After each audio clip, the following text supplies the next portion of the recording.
ప్రార్థన చేసుకుందాం. ప్రేమగల తండ్రి, కృపగల దేవ, జీవం గల నాయన, పరిశుద్ధుడైన మహా గొప్ప దేవ, దానియేలు గ్రంథ వివరణలో సజీవంగా మేము 3వ దినమునకు చేరుకున్నట్టుకు మీరు చూపిన కృపను బట్టి, మీరు ఇస్తున్న అవకాశమును బట్టి, ఆరోగ్యమును బట్టి మిమ్మల్ని స్తుతిస్తూ మహిమపరుస్తున్నాము దేవా. ఈ 3వ రోజు కూడా మీ పిల్లలుగా మేమందరము మేము తెలుసుకొనవలసిన సంగతులు మా జీవితానికి మేము ఎరిగి బ్రతకవలసినటువంటి సంగతులు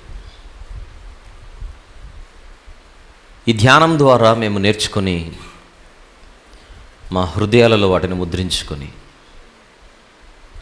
ఈ మాటల ప్రకారంగా మీ ఎదుట మేము బ్రతికి మిమ్మల్ని ఆనందపరుచినట్లుగా సహాయం చేయమని, నిమిత్త మాత్రులమైనటువంటి మమ్మను బలపరచమని ప్రార్థిస్తూ మీ ప్రియకుమారుడు మా అందరి ప్రభు ప్రియరక్షకుడైన యేసుక్రీస్తు ప్రభు వారి పరిశుద్ధమైన నామములు ప్రార్థన సమర్పిస్తున్నాము తండ్రి, ఆమేన్. ప్రభునందు ప్రియులారా, దానియేలు గ్రంథ వివరణలో 3వ దినానికి మనము చేరుకున్నాం. గత 2 దినాలలో మనము 13 సెషన్స్ని ముగించుకొని ఈరోజు మనము 14వ సెషన్లోనికి ప్రవేశిస్తున్నాం. దానియేలు గ్రంథం అనే ఒక పుస్తకములో 12 అధ్యాయాలు ఉండగా ఆ 12 అధ్యాయాలను మనము 2 ప్రధాన భాగాలుగా విభజించుకున్నాం. మొదటి ప్రధాన భాగము చారిత్రక భాగము అని అనుకున్నాం. మొదటి వచనము నుండి మొదటి అధ్యాయము నుండి 6వ అధ్యాయం వరకు. రెండవ ప్రధాన భాగము 7వ అధ్యాయము నుండి 12వ అధ్యాయం వరకు అని మనము మాట్లాడుకోవడం జరిగింది. ప్రస్తుతం మనము మొదటి ప్రధాన భాగమైన చారిత్రక భాగంలో ఉన్నాం. అందులో మనం 2 అధ్యాయాలను ముగించుకుని ఈరోజు 3వ అధ్యాయములోనికి ప్రవేశిస్తున్నాం.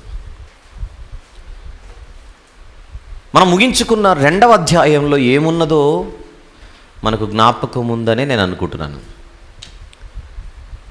మాట్లాడుకున్నవి మర్చిపోకుండా మనం ముందుకు సాగవలసిన అవసరత చాలా ఉందని ఇక్కడ మనం గుర్తుపెట్టుకోవాలి. 2వ అధ్యాయంలో చక్రవర్తి అయిన నెబుకద్నెజరు అనేటువంటి మనిషికి ఒక స్వప్నము రావడం, అందులో ఒక ప్రతిమ కనబడడం, ఆ ప్రతిమలో లోహాలు ఉండడం, ఆ లోహాలు రాజ్యాలను లేదా సామ్రాజ్యాలను సూచించడం.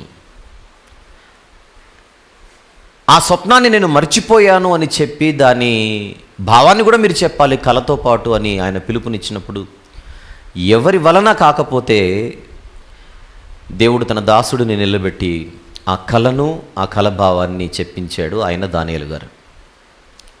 అది విన్న తర్వాత ఆశ్చర్యపోయి ముగ్ధుడైపోయినటువంటి,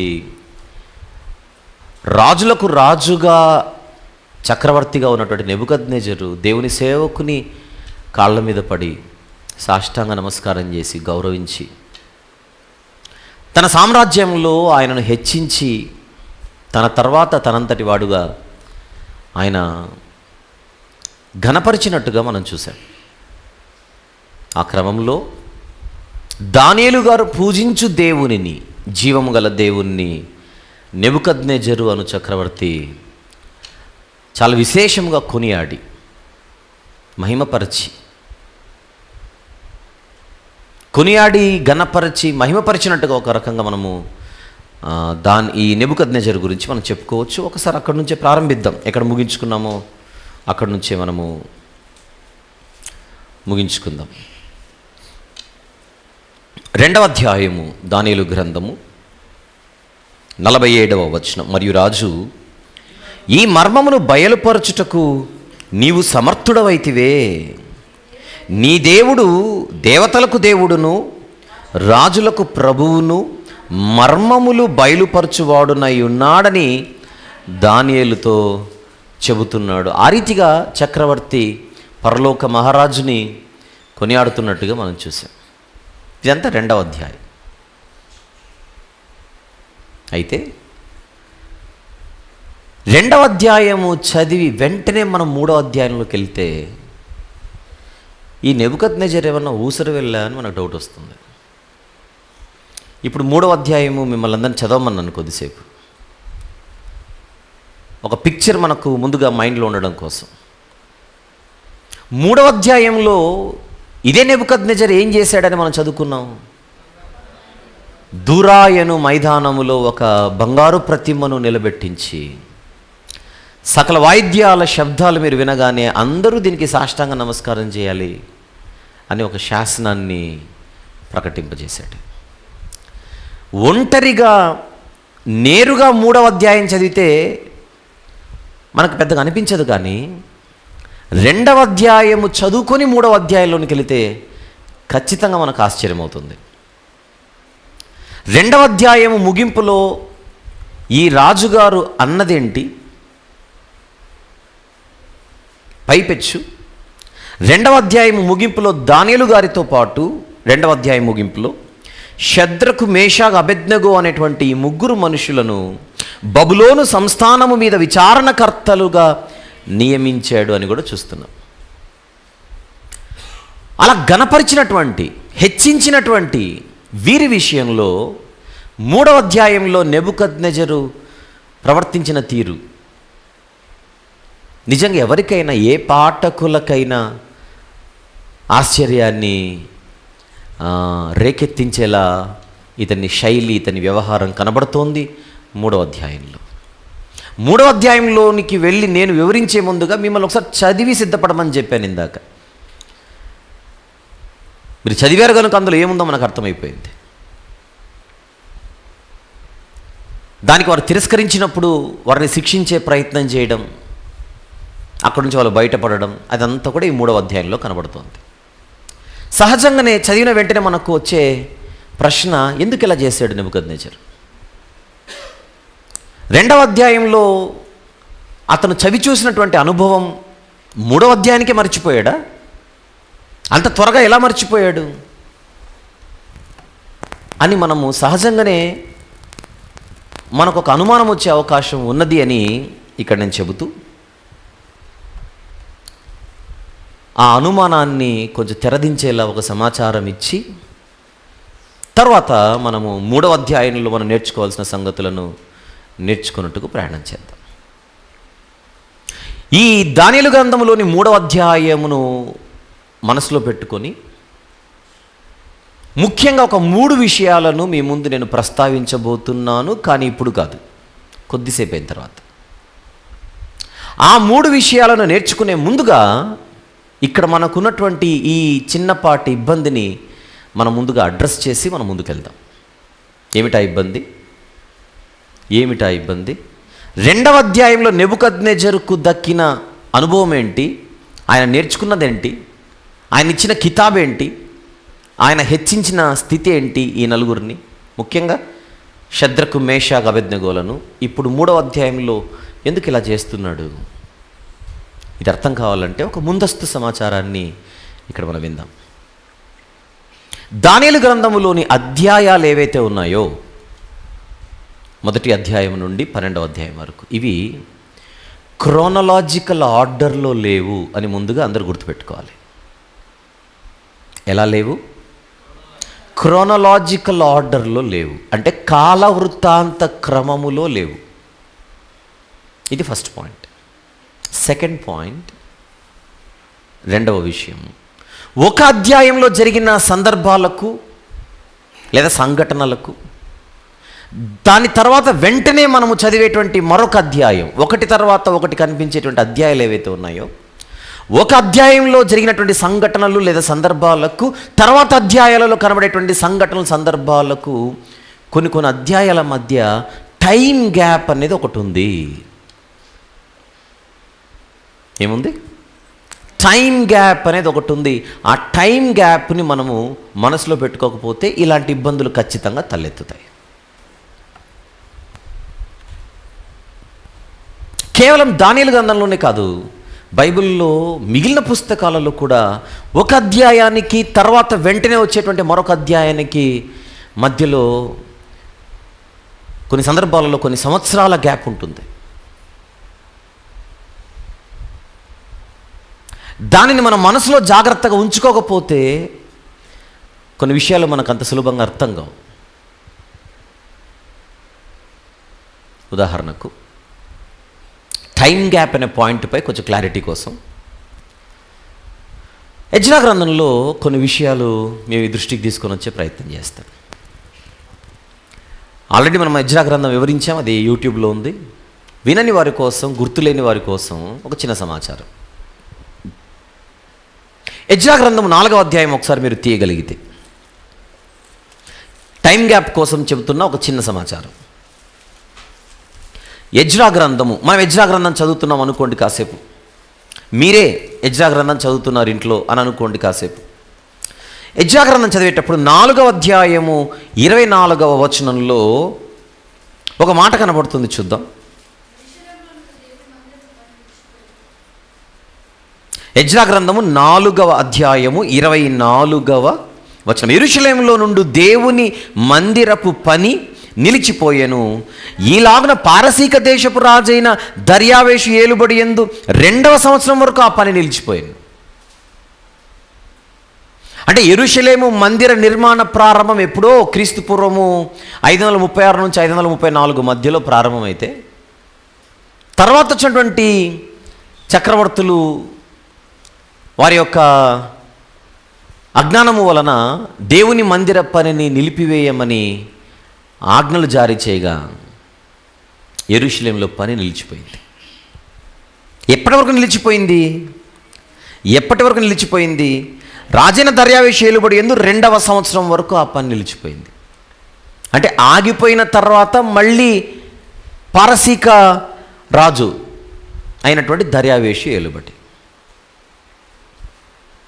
రాజైన దర్యావేషు, ఇప్పుడు నేను ఇక్కడ మాట్లాడుతున్నటువంటి ఆయన క్రీస్తు పూర్వము 522లో ఆయన గద్దెనెక్కాడు. ఇవంతా ఇప్పుడు అవసరం లేదు కానీ చెప్తున్న జనరల్ సమాచారం. తర్వాత ఆయన గద్దెనెక్కిన 2 సంవత్సరాల వరకు పని నిలిచిపోయిందట. అంటే 520, అంటే సుమారు ఒక 12-13 సంవత్సరాలు అనుకోండి, సుమారు 11 నుంచి 13 సంవత్సరాల పాటు పని నిలిచిపోయింది, దేవుని మందిర పని. రైట్. 4వ అధ్యాయంలోని చివరి మాట మనం చూసాం. ఇప్పుడు వెంటనే 5వ అధ్యాయంలో మొదటి మాట చూద్దాం.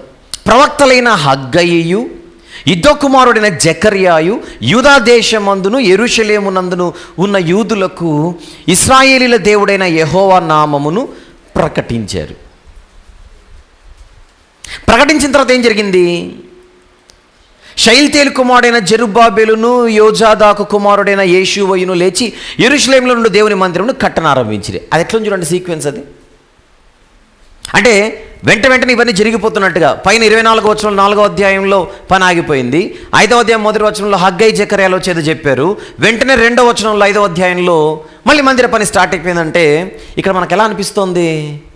ఒక తర్వాత ఒకటి వెంటనే జరిగిపోయిన ఫీలింగ్ కలుగుతుంది చదివేటప్పుడు. కానీ ఈ 3 వచనాలలోనే కొన్ని సంవత్సరాల గ్యాప్ ఉంది. 4వ అధ్యాయం 24వ వచనానికి, 5వ అధ్యాయం 2వ వచనానికి. 4వ అధ్యాయం 24వ వచనంలో మందిర పని నిలిచిపోయింది. 5వ అధ్యాయం 2వ వచనంలో మందిర పని మళ్ళీ స్టార్ట్ అయింది.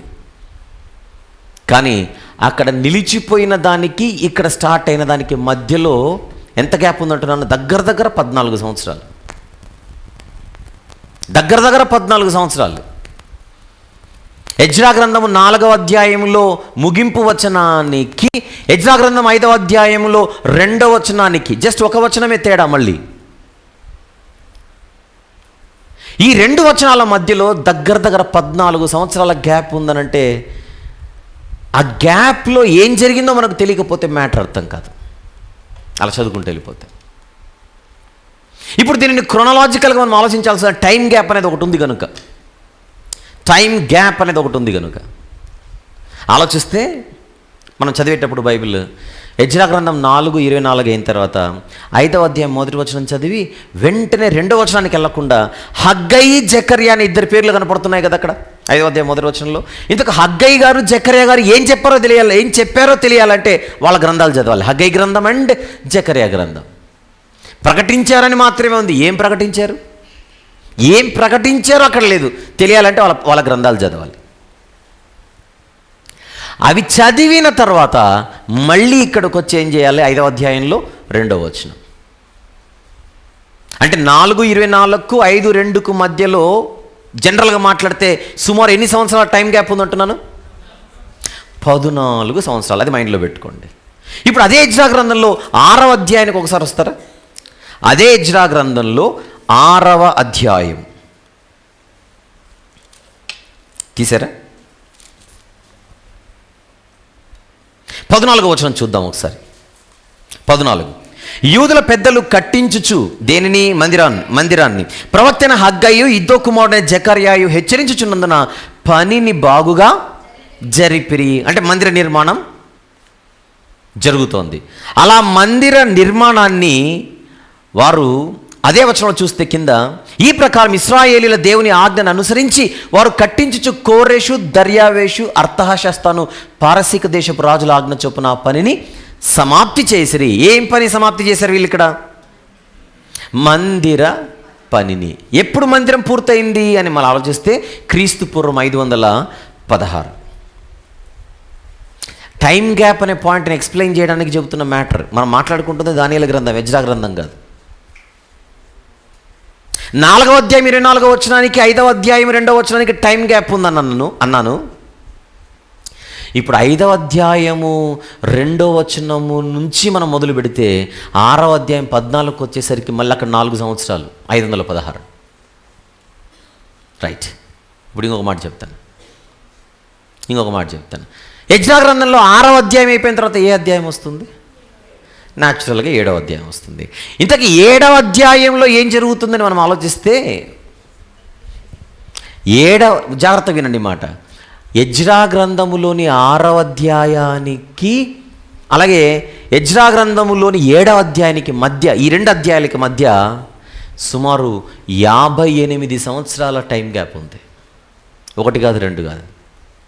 ఎంత ఉంది? 58 సంవత్సరాల టైం గ్యాప్ ఉంది. ఎజ్రా గ్రంథం 6వ అధ్యాయంలో మందిర నిర్మాణం పూర్తయింది రాజైన దర్యావేషు కాలంలో. అదే ఇందాక చూసాం, పారసీక రాజైన దర్యావేషు ఏలుబడిలో అది పూర్తయింది. 6వ అధ్యాయంలో పారసీక చక్రవర్తి దర్యావేషు అయితే 7వ అధ్యాయంలో ఎవరో? ఒకసారి మొదటి వచనం చూడండి. 7వ అధ్యాయంలో వెరీ గుడ్. 7వ అధ్యాయంలో రాజు ఎవరు చూడండి అక్కడ. ఈ సంగతులు జరిగిన పిమ్మట పారసీక దేశపు రాజైన అర్తహషస్త. 6వ అధ్యాయంలో రాజుగారు దర్యావేషు అయితే 7వ అధ్యాయంలో రాజుగారు అర్తహషస్త.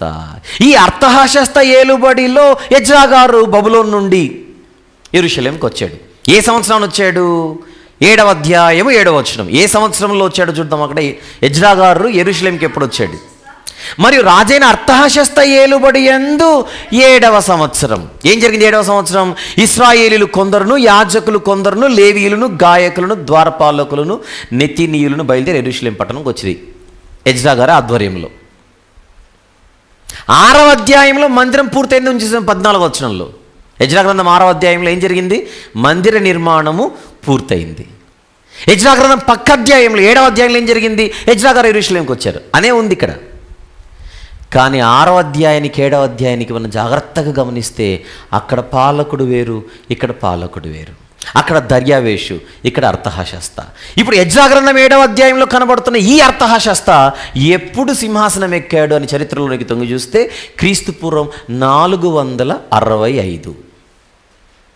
టైం గ్యాప్ అనే పాయింట్ మీకు అర్థం కావడం కోసం చెబుతున్న మ్యాటర్ ఇది. క్రీస్తు పూర్వం 465. అర్తహషస్త గద్దెనెక్కిన ఎన్ని సంవత్సరాలకు ఎజ్రా గారు యెరూషలేంకి వచ్చారని ఉంది ఇక్కడ? 7వ సంవత్సరం. అంతేనా? 7వ అధ్యాయం 7వ వచనంలో ఏం చూశారు? అర్తహషస్త ఏలుబడిలో 7వ సంవత్సరమున. అంటే 465లో పాలన స్టార్ట్ చేసిన అర్తహషస్త అనేటువంటి మనిషి 7 సంవత్సరాల పాలన పూర్తయిన తర్వాత ఎజ్రా గారు ఇక్కడికి వచ్చారట. అంటే ఇప్పుడు 465లో 7 తీయండి, 465లో 7 తీస్తే 458. అంటే 7వ అధ్యాయములో జరుగుతున్న సందర్భం ఏదైతే ఉన్నదో, ముఖ్యంగా ఎజ్రా గారి రిటర్న్ ఏదైతే ఉన్నదో, అది 458లో అన్నమాట. అది 7వ అధ్యాయం. యెరూషలేములో మందిర నిర్మాణం పూర్తయింది ఎప్పుడు? 516 అన్నాను. ఇప్పుడు 516లో 458 తీసి నాకు నంబర్ చెప్పండి. 516లో 458 తీసి నాకు ఫిగర్ చెప్పండి. 58 అంతేనా? 516 మైనస్ 458, ఇది ఒక 40, 50, 56, 58 మొత్తం. అంటే ఏంటి మనము గమనించాలి? గ్రంథాలు చదివేటప్పుడు, ఆ గ్రంథాలలోని అధ్యాయాలను చూసేటప్పుడు కొన్ని సందర్భాలలో అధ్యాయాలకు మధ్య కొన్ని సంవత్సరాల గ్యాప్ వచ్చేస్తుంది. ఇంకా బాగా చెప్పాలంటే, మనం ఇంతకుముందు కూడా నేను చెప్పాను పలు సందర్భాల్లో, ఇప్పుడు మళ్ళీ చెప్తాను. ఎజ్రా గ్రంథము చదివేటప్పుడు మొదటి 4 అధ్యాయాలు చదివిన తర్వాత 5వ అధ్యాయం మొదటి వచనం చదివి ఎజ్రా గ్రంథం క్లోజ్ చేయాలి. 5వ అధ్యాయం మొదటి వచనము చదివి ఎజ్రా గ్రంథం క్లోజ్ చేసి దాని తర్వాత హగ్గై గ్రంథం, జకర్యా గ్రంథం చదవాలి. హగ్గై, జకర్యా చదివిన తర్వాత మళ్ళీ వెనక్కి వచ్చి ఎజ్రా గ్రంథములో 5వ అధ్యాయం 2వ వచనం నుంచి 6వ అధ్యాయం వరకు మాత్రమే చదవాలి. మళ్ళీ 7 చదవకూడదు. ఎందుకు? 6వ అధ్యాయం 516తో పూర్తయిపోయింది. మరి 7వ అధ్యాయంలో మధ్యలో ఎన్ని సంవత్సరాల గ్యాప్ మనకు కనపడింది? ఇప్పుడు 58 సంవత్సరాలు. ఈ 58 సంవత్సరాలు ఏం జరిగిందని చూస్తే ఆ మధ్యలో ఎస్తేరు గ్రంథంలో ఉన్న చరిత్ర కనపడుతుంది. అంటే ఎజ్రా గ్రంథం 6వ అధ్యాయం చదివిన తర్వాత వెంటనే మనం ఏ పుస్తకం చదవాలి? 7వ అధ్యాయానికి వెళ్లకుండా ఎస్తేరు గ్రంథం చదవాలి. అర్థమైందా? ఎస్తేరు గ్రంథం పూర్తయిన తర్వాత మళ్ళీ వెనక్కి వచ్చి ఎజ్రా గ్రంథంలో 7వ అధ్యాయం నుంచి చివరి అధ్యాయం వరకు చదవాలి. చివరి అధ్యాయం చదివిన తర్వాత నెక్స్ట్ నెహెమ్యా గ్రంథం చదవాలి. నెహెమ్యా గ్రంథం చదివిన తర్వాత అక్కడికి వెళ్ళి మలాకీ గ్రంథం చదవాలి. ఇది సీక్వెన్స్, ఇది క్రోనాలజికల్ ఆర్డర్లో బైబిల్ చదవడం. ఈ ప్రస్తావన ఎందుకు తెచ్చాను? దానియేలు గ్రంథం 2వ అధ్యాయములో వద్దాం అక్కడికి. నెబుకద్నెజరు పొందిన అనుభవము 3వ అధ్యాయంలో అదే నెబుకద్నెజరు ప్రవర్తిస్తున్న తీరు మనకు విచిత్రంగా అనిపించడానికి కారణం ఆ 2 అధ్యాయాలకు మధ్య ఒక టైం గ్యాప్ అనేది ఉంది అన్న సంగతి మనకు తెలియకపోతే ఖచ్చితంగా ఈ ప్రశ్న, ఈ ఆశ్చర్యం మనకు కలుగుతుంది. సో ఇప్పుడు మనకేమర్థం కావాలి? 2వ అధ్యాయానికి దానియేలు గ్రంథంలో 3వ అధ్యాయానికి మధ్యలో ఖచ్చితంగా ఏమి చోటు చేసుకున్నది చెప్పండి? Time gap. టైం గ్యాప్ అంటే సుమారు దగ్గర ఒక 30 సంవత్సరాల గ్యాప్ అని కూడా కొంతమంది అంటుంటారు. దగ్గర 30 సంవత్సరాలు అనేటువంటి టైం గ్యాప్ అని కూడా ఒక చిన్న అభిప్రాయం ఉంది. సరే, మొత్తానికి 30, 20 అనేది పక్కన పెడితే ఒక సఫిషియంట్ టైం ఉంది నెబుకద్నెజరు జరిగింది మర్చిపోవడానికి. నెబుకద్నెజరు జరిగిందంతా కూడా మర్చిపోయి ఉండడానికి ఎంతైతే సమయం అవసరమో అంత సమయం ఖచ్చితంగా ఇక్కడ చోటు చేసుకుందని మాత్రం చెప్పవచ్చు. ఇక్కడ విషయం ఏంటంటే ఇంకొకటి, మనిషి కొన్ని వద్దన్నా గుర్తుపెట్టుకుంటాడు, కొన్ని కావాలన్నా గుర్తుపెట్టుకోడు. ఇప్పుడు 2వ అధ్యాయంలో నెబుకద్నెజరుకు స్వప్నంలో ఏం కనపడింది? ఓ ప్రతిమ. ప్రతిమలో మొట్టమొదటి భాగం, పైన భాగం ఏ లోహముతో పోల్చబడింది? బంగారముతో. ఆ బంగారపు లోహం అంటే ఎవరు అని చెప్పారు దానియేలు గారు నెబుకద్నెజరుకి? నువ్వు, నీ రాజ్యమే అని చెప్పాడు. ఇది గుర్తుంటుంది, ఇది ఖచ్చితంగా గుర్తుంటుంది. కానీ కల భావాన్ని చెప్పినది దానియేలని, ఒకవేళ దానియేలు గారిని గుర్తుపెట్టుకున్న దానియేలు గారి స్నేహితులు, దానియేలు గారితో ఉన్నంత క్లోజ్నెస్ దానియేలు గారి స్నేహితులతో నెబుకద్నెజరుకు ఉండకపోవచ్చు. కారణం 2వ అధ్యాయంలో దానియేలు గారు రికమెండ్ చేస్తే షద్రకు, మేషకు, అబేద్నెగోలను ఈయన హెచ్చించాడు. నేరుగా దానియేలు గారికి ఉన్నంత ఇంటిమసీ కానీ, దానియేలు గారికి ఉన్నంత క్లోజ్నెస్ కానీ నెబుకద్నెజరుతో ఈ ముగ్గురికి లేదు. అంటే న్యాచురల్లీ వీళ్ళ ముగ్గురిని నెబుకద్నెజరు గారు అంత గట్టిగా బలంగా మైండ్లో పెట్టుకునేటువంటి పాసిబిలిటీస్ ఖచ్చితంగా ఇక్కడ తక్కువే. రైట్. సో ఈ 2 అధ్యాయాలకు మధ్య ఖచ్చితంగా ఒక ఈ ముగ్గురు వ్యక్తులను పెద్దగా మనసులో పెట్టుకోలేకుండా పక్కన పెట్టేంత టైం అయితే నెబుకద్నెజరుకు దొరికింది. ఆ టైంలో నెమ్మదిగా మనిషి నైజం కొంచెం మళ్ళీ అన్నీ సెట్ అయిన తర్వాత మిగిలినవని మర్చిపోయి భయం లేకోకుండా ముందుకెళ్ళేటువంటి ఒక వ్యవహారం సహజంగానే మనిషికి ఉంటుందన్న సంగతి ఇక్కడ మనసులో ఉంచుకోవాలి.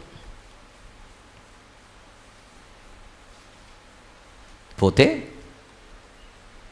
ఖచ్చితంగా నేనే నంబర్ 1, నా రాజ్యమే బంగారం, గోల్డెన్ కింగ్డమ్, గోల్డెన్ ఎంపైర్, ఇదైతే ఎప్పటికి రిజిస్టర్ అయిపోయి ఉంటుంది.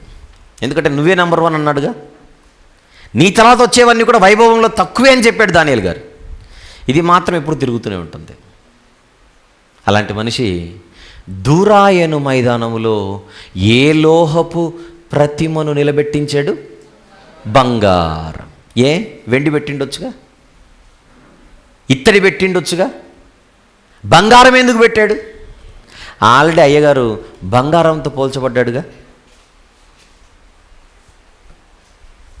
ఆ బంగారు ప్రతిమకు మళ్ళీ సాష్టాంగ నమస్కారం చేయమన్నాడు, అంటే మొక్కమన్నాడు ఒక రకంగా.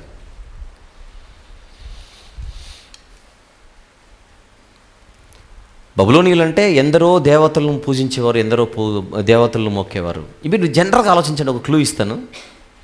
నేను నిలబెట్టించినటువంటి ప్రతిమ మా బబులోనీయుల దేవతలలో ఒక దేవత అన్న స్టేట్మెంట్ డైరెక్ట్గా ఇవ్వలేదు, కానీ ఈ విగ్రహము, ఈ ప్రతిమ ఒక దేవత లేదా దేవుడు, మీరు మొక్కండి అన్నట్టుగా ఇండైరెక్ట్గా చెప్పాడు. కానీ అతని మనసులోనికి వెళ్ళి మనం ఆలోచిస్తే ప్రాచీన కాలంలో రాజులు ఒక రకంగా వారే దేవుళ్ళుగా ప్రజల ముందు ప్రొజెక్ట్ చేసుకునేవారు. తమను తాము వారే మీకు దేవుళ్ళను ఎవరైనా సరే నేనే మీకంతా అనేటువంటి ఒక ప్రజెంటేషన్ వారు ఇచ్చుకునేవారు. ఇండైరెక్ట్గా, కొన్ని సందర్భాల్లో డైరెక్ట్గా కూడా. నన్నే మొక్కాలి, నన్నే అడగాలి. ఆ రోజుల్లో కాదు కానీ ఈ రోజు కూడా అలాంటి పరిస్థితి ఉంది చూడండి. కొన్ని సందర్భాల్లో ప్రజలే మనుషులను దేవుళ్ళుగా చేస్తుంటారు, కొన్ని సందర్భాల్లో వాళ్ళే తమను తాము దేవుళ్ళని ప్రకటించుకుంటుంటారు. లేదా ఈరోజు అలాంటి పరిస్థితి? ఒక నాయకుడు మంచి నిర్ణయం తీసుకొని, ప్రభుత్వ నాయకుడు ప్రజలకు ఇదిగో మీకు ఫలాన్ని ఇస్తున్నాను ఈ పండుగ సందర్భంగా అన్నాడు అనుకోండి, నువ్వు దేవుడు స్వామి అని అంటారు ప్రజలు. ప్రతి చిన్నదానికి ఒక మనిషిని, ఒక నాయకుడిని దేవుడు చేస్తున్న పరిస్థితి సమాజంలో చూస్తున్నాం. ఒక నటుడిని దేవుళ్ళుగా మారుస్తున్నటువంటి పరిస్థితి ఈరోజు మనం చూస్తున్నాం. మనుషులే దేవుళ్ళుగా మార్చుకునేటువంటి ఒక భయంకరమైన పరిస్థితి ఈ ప్రపంచంలో ఎప్పటికీ ఉంది. కొంతమంది తమను తామే ప్రకటించుకుంటుంటారు, నేను దేవుణ్ణని. ఒక ఆయన అయితే ఈ భూమి మీద ఒక ఐలాండే పెట్టేసుకొని నేనే దేవుడని ప్రకటించుకుంటున్నాడు ఆనందంగా.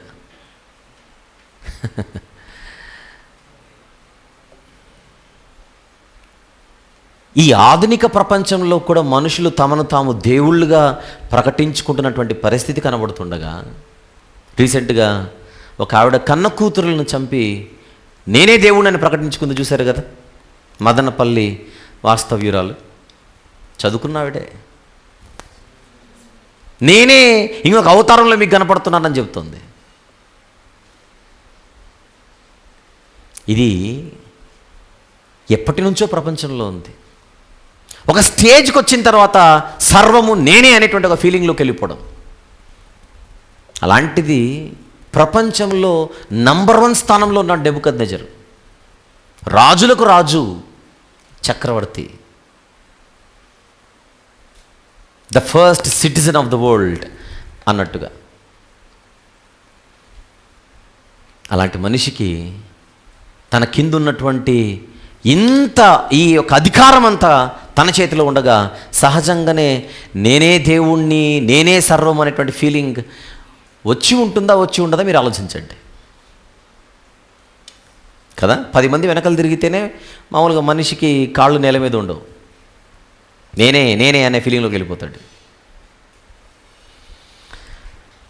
అలాంటి నెబుకద్నెజరు బంగారు ప్రతిమను నిలబెట్టించడంలో పరోక్షంగా ఆ ప్రతిమ ఎవరో కాదు నేనే, నన్నే మొక్కండి అనేటువంటి ఫీలింగ్ ఎందుకు ఉండదు అని అడుగుతున్నాను జనరల్గా. ఏ దేవుని పేరట, ఏ దేవత పేరట అక్కడ నిలబెట్టించినా తన మనసులో మాత్రం ఈ ప్రతిమ నన్నే రిప్రజెంట్ చేస్తుంది. Indirectly this is the image of Nebuchadnezzar అని మనం అనుకోవడానికి అతని మనస్తత్వంలోనికి తొంగి చూస్తే మనకు ఒక భావన ఖచ్చితంగా కలుగుతుంది అని చెప్పే ప్రయత్నం చేస్తున్నాను ఇక్కడ. అది అవునా కాదనేది తర్వాత సంగతి, కానీ ఈ వాతావరణం అయితే అక్కడ మనము గమనించవచ్చు అనేది ఇక్కడ మనం చూడాలి. పోతే ఆ ప్రతిమ యొక్క వెడల్పు కానీ ఆ ప్రతిమ యొక్క ఎత్తు కానీ చెబుతున్నాడు. 60 మూరల ఎత్తు, 6 మూరల వెడల్పు. చాలా పెద్దదిగా ఈ ప్రతిమ కనపడుతుంది.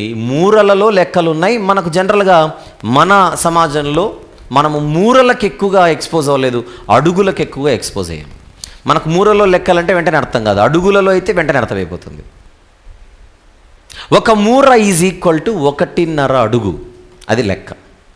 ఒక మూర 1 cubit is equal to 1.5 feet. ఇప్పుడు 60 మూరల ఎత్తు అని అంటే అడుగుల్లో చెప్పండి, 90 అడుగుల ఎత్తు. అడుగులలో 90, మూరల్లో 60. 6 మూరల వెడల్పు, మూరలలో 6, అడుగులలో 9. అంతేనా? 90 అడుగుల ఎత్తు, 9 అడుగుల వెడల్పు. ఓ, చాలా పెద్ద ప్రతిమ ఇది. మొత్తం అతని సంస్థానంలో ఉన్నటువంటి అధికారులు, అధిపతులు మొత్తం అందరికీ ఆజ్ఞాపించాడు, ప్రజలందరికీ ఆజ్ఞాపించాడు. సకల వాయిద్య శబ్దాలు వినబడగానే మీరు దీనికి సాష్టాంగ నమస్కారం చేయాలని.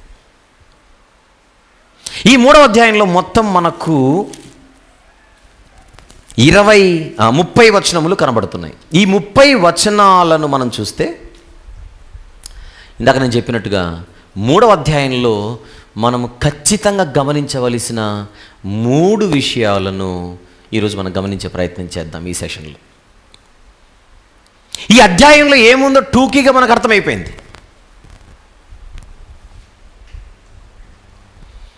సకల వాయిద్య శబ్దాలు వినపడుతుంటే మిగిలిన వాళ్ళందరూ సాష్టాంగ నమస్కారం చేస్తున్నారు, కానీ 3 మాత్రము ముందుకు రావట్లేదట. ఈ టైంలో దానియేలు గారి ప్రస్తావన ఈ అధ్యాయంలో లేదు. కొంచెం మనకు ఆశ్చర్యం అవుతుంది.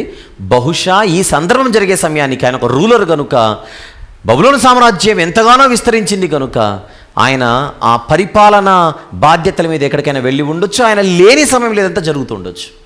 ఒకవేళ దానియేలు గారు నెబుకద్నెజరుకు దగ్గరగా ఉంటే బహుశా ఇది చోటు చేసుకునేది కూడా కాదేమో అని మనకు ఒక ఫీలింగ్ కూడా కలుగుతుంది. కనుక ఇక్కడ దానియేలు గారు లేకపోవడం చేత దానియేలు గారి యాబ్సెన్స్లో ఇదంతా జరుగుతోంది అని మనం చెప్పవచ్చు. రైట్. అయితే షద్రకు, మేషాకు, అబేద్నెగో అనేటువంటి ఈ 3 ఎప్పుడైతే వీరు సాష్టాంగ నమస్కారము చేసి పూజించట్లేదు, మొక్కట్లేదనే విషయము నెబుకద్నెజరు దృష్టికి వచ్చిందో అప్పుడు నెబుకద్నెజరు యొక్క ఆ యొక్క రియాక్షన్ చూస్తే మనకు ఇతనిలోని బలహీనతలు బయటపడతాయి. నేను 3 విషయాలు చెప్తానన్నానుగా, ఈ 3 విషయాలలో మొదటి విషయం చక్రవర్తి యొక్క బలహీనతలు. ఇది మనం రాసుకోవాలి. ఈ అధ్యాయంలో నెబుకద్నెజరు యొక్క బలహీనతలు కనబడతాయి. ఆ బలహీనతల్లో ముఖ్యంగా ఈ అధ్యాయంలో కనబడేది ఒక 2 లేదా 3. ఎందుకు 2 లేదా 3 అన్నానంటే, ఇతనిలోని బలహీనతల్లో ఒక బలహీనత సపరేట్గా ఉంటే మరొక బలహీనత 2 పదాలతో మనం వర్ణించగలగడానికి అవకాశం ఉండేటువంటిది మరొక బలహీనత. అందులో ఒకటి నెబుకద్నెజరు బలహీనతల్లో ఒకటి అతనిలో ఉన్నటువంటి అత్యాగ్రహ గుణం, కోపిష్టి. ముక్కు మీద కోపం ఉంటుంది, త్వరగా కోపడతాడు. ఆ కోపం కూడా మామూలుగా ఉండదు, ఆ కోపం కూడా మామూలు కోపం కాదు. ఈ అధ్యాయంలో నెబుకద్నెజరు గురించి అత్యాగ్రహం అనే పదము 1కి 2 సార్లు కనబడుతుంది. ఒకసారి చూద్దాం. దయచేసి బైబిల్ తెరిచి 3వ అధ్యాయం 13వ వచనం చూద్దాం. ముందుగా దానియేలు గ్రంథం 3:13. అందుకు నెబుకద్నెజరు అత్యాగ్రహము రౌద్రము గలవాడై రెండవ అధ్యాయంలో ఏ శద్రకు మేషకు అబేద్నెగోలను హెచ్చించాడో ముగింపులో ఆ శద్రకు మేషకు అబేద్నెగోల గురించి వార్త రాగానే వెనక ముందు ఆలోచించకుండా ఏంటి అసలు వీళ్ళ పరిస్థితి ఏంటి, వీళ్ళ స్టాండర్డ్ ఏంటి, ఇవన్నిటిని పక్కన పెట్టి తాను ఎంతగానో గౌరవించే దానియేలు యొక్క స్నేహితులు అన్న విషయం కూడా మరచిన వాడై రౌద్రము తెచ్చుకొని అతను రియాక్ట్ అవుతున్న సంగతి 13వ వచనంలో చూస్తున్నాం. అలాగే 19వ వచనంలో కూడా మరలా అదే రిపీట్ అవుతుంది అతనిలోని బలహీనత. అందుకు నెబుకద్నెజరు అత్యాగ్రహము నొంది అన్నది చూడండి అక్కడ.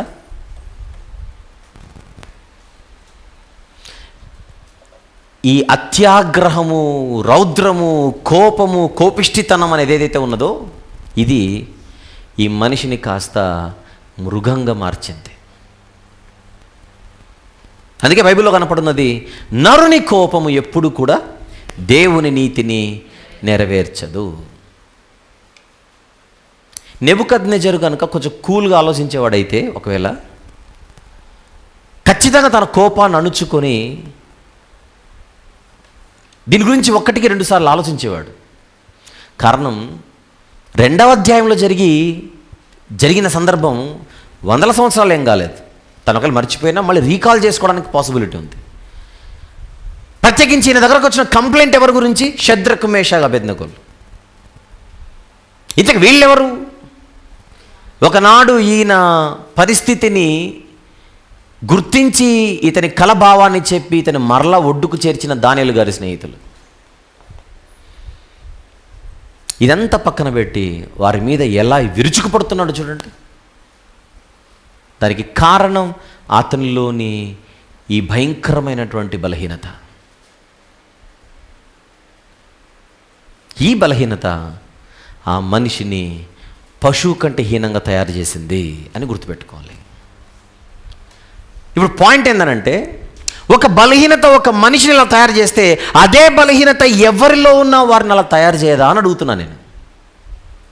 ఇదే బలహీనత నాలో ఉన్నా నేను మనిషిని కాను, ఎవరిలో ఉన్న వారు మనుషుల్లాగా ప్రవర్తించే అవకాశం లేదు.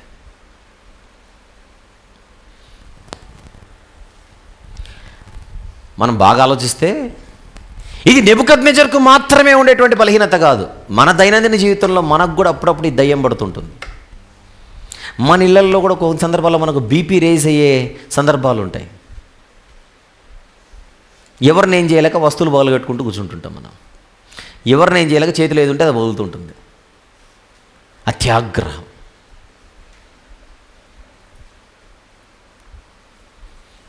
కొన్ని సందర్భాలలో మనము దాన్ని చాలా గ్రేట్గా ఫీల్ అవుతుంటామేమో, కానీ అది మనకు బలహీనత అన్న విషయం మనం మర్చిపోకూడదు.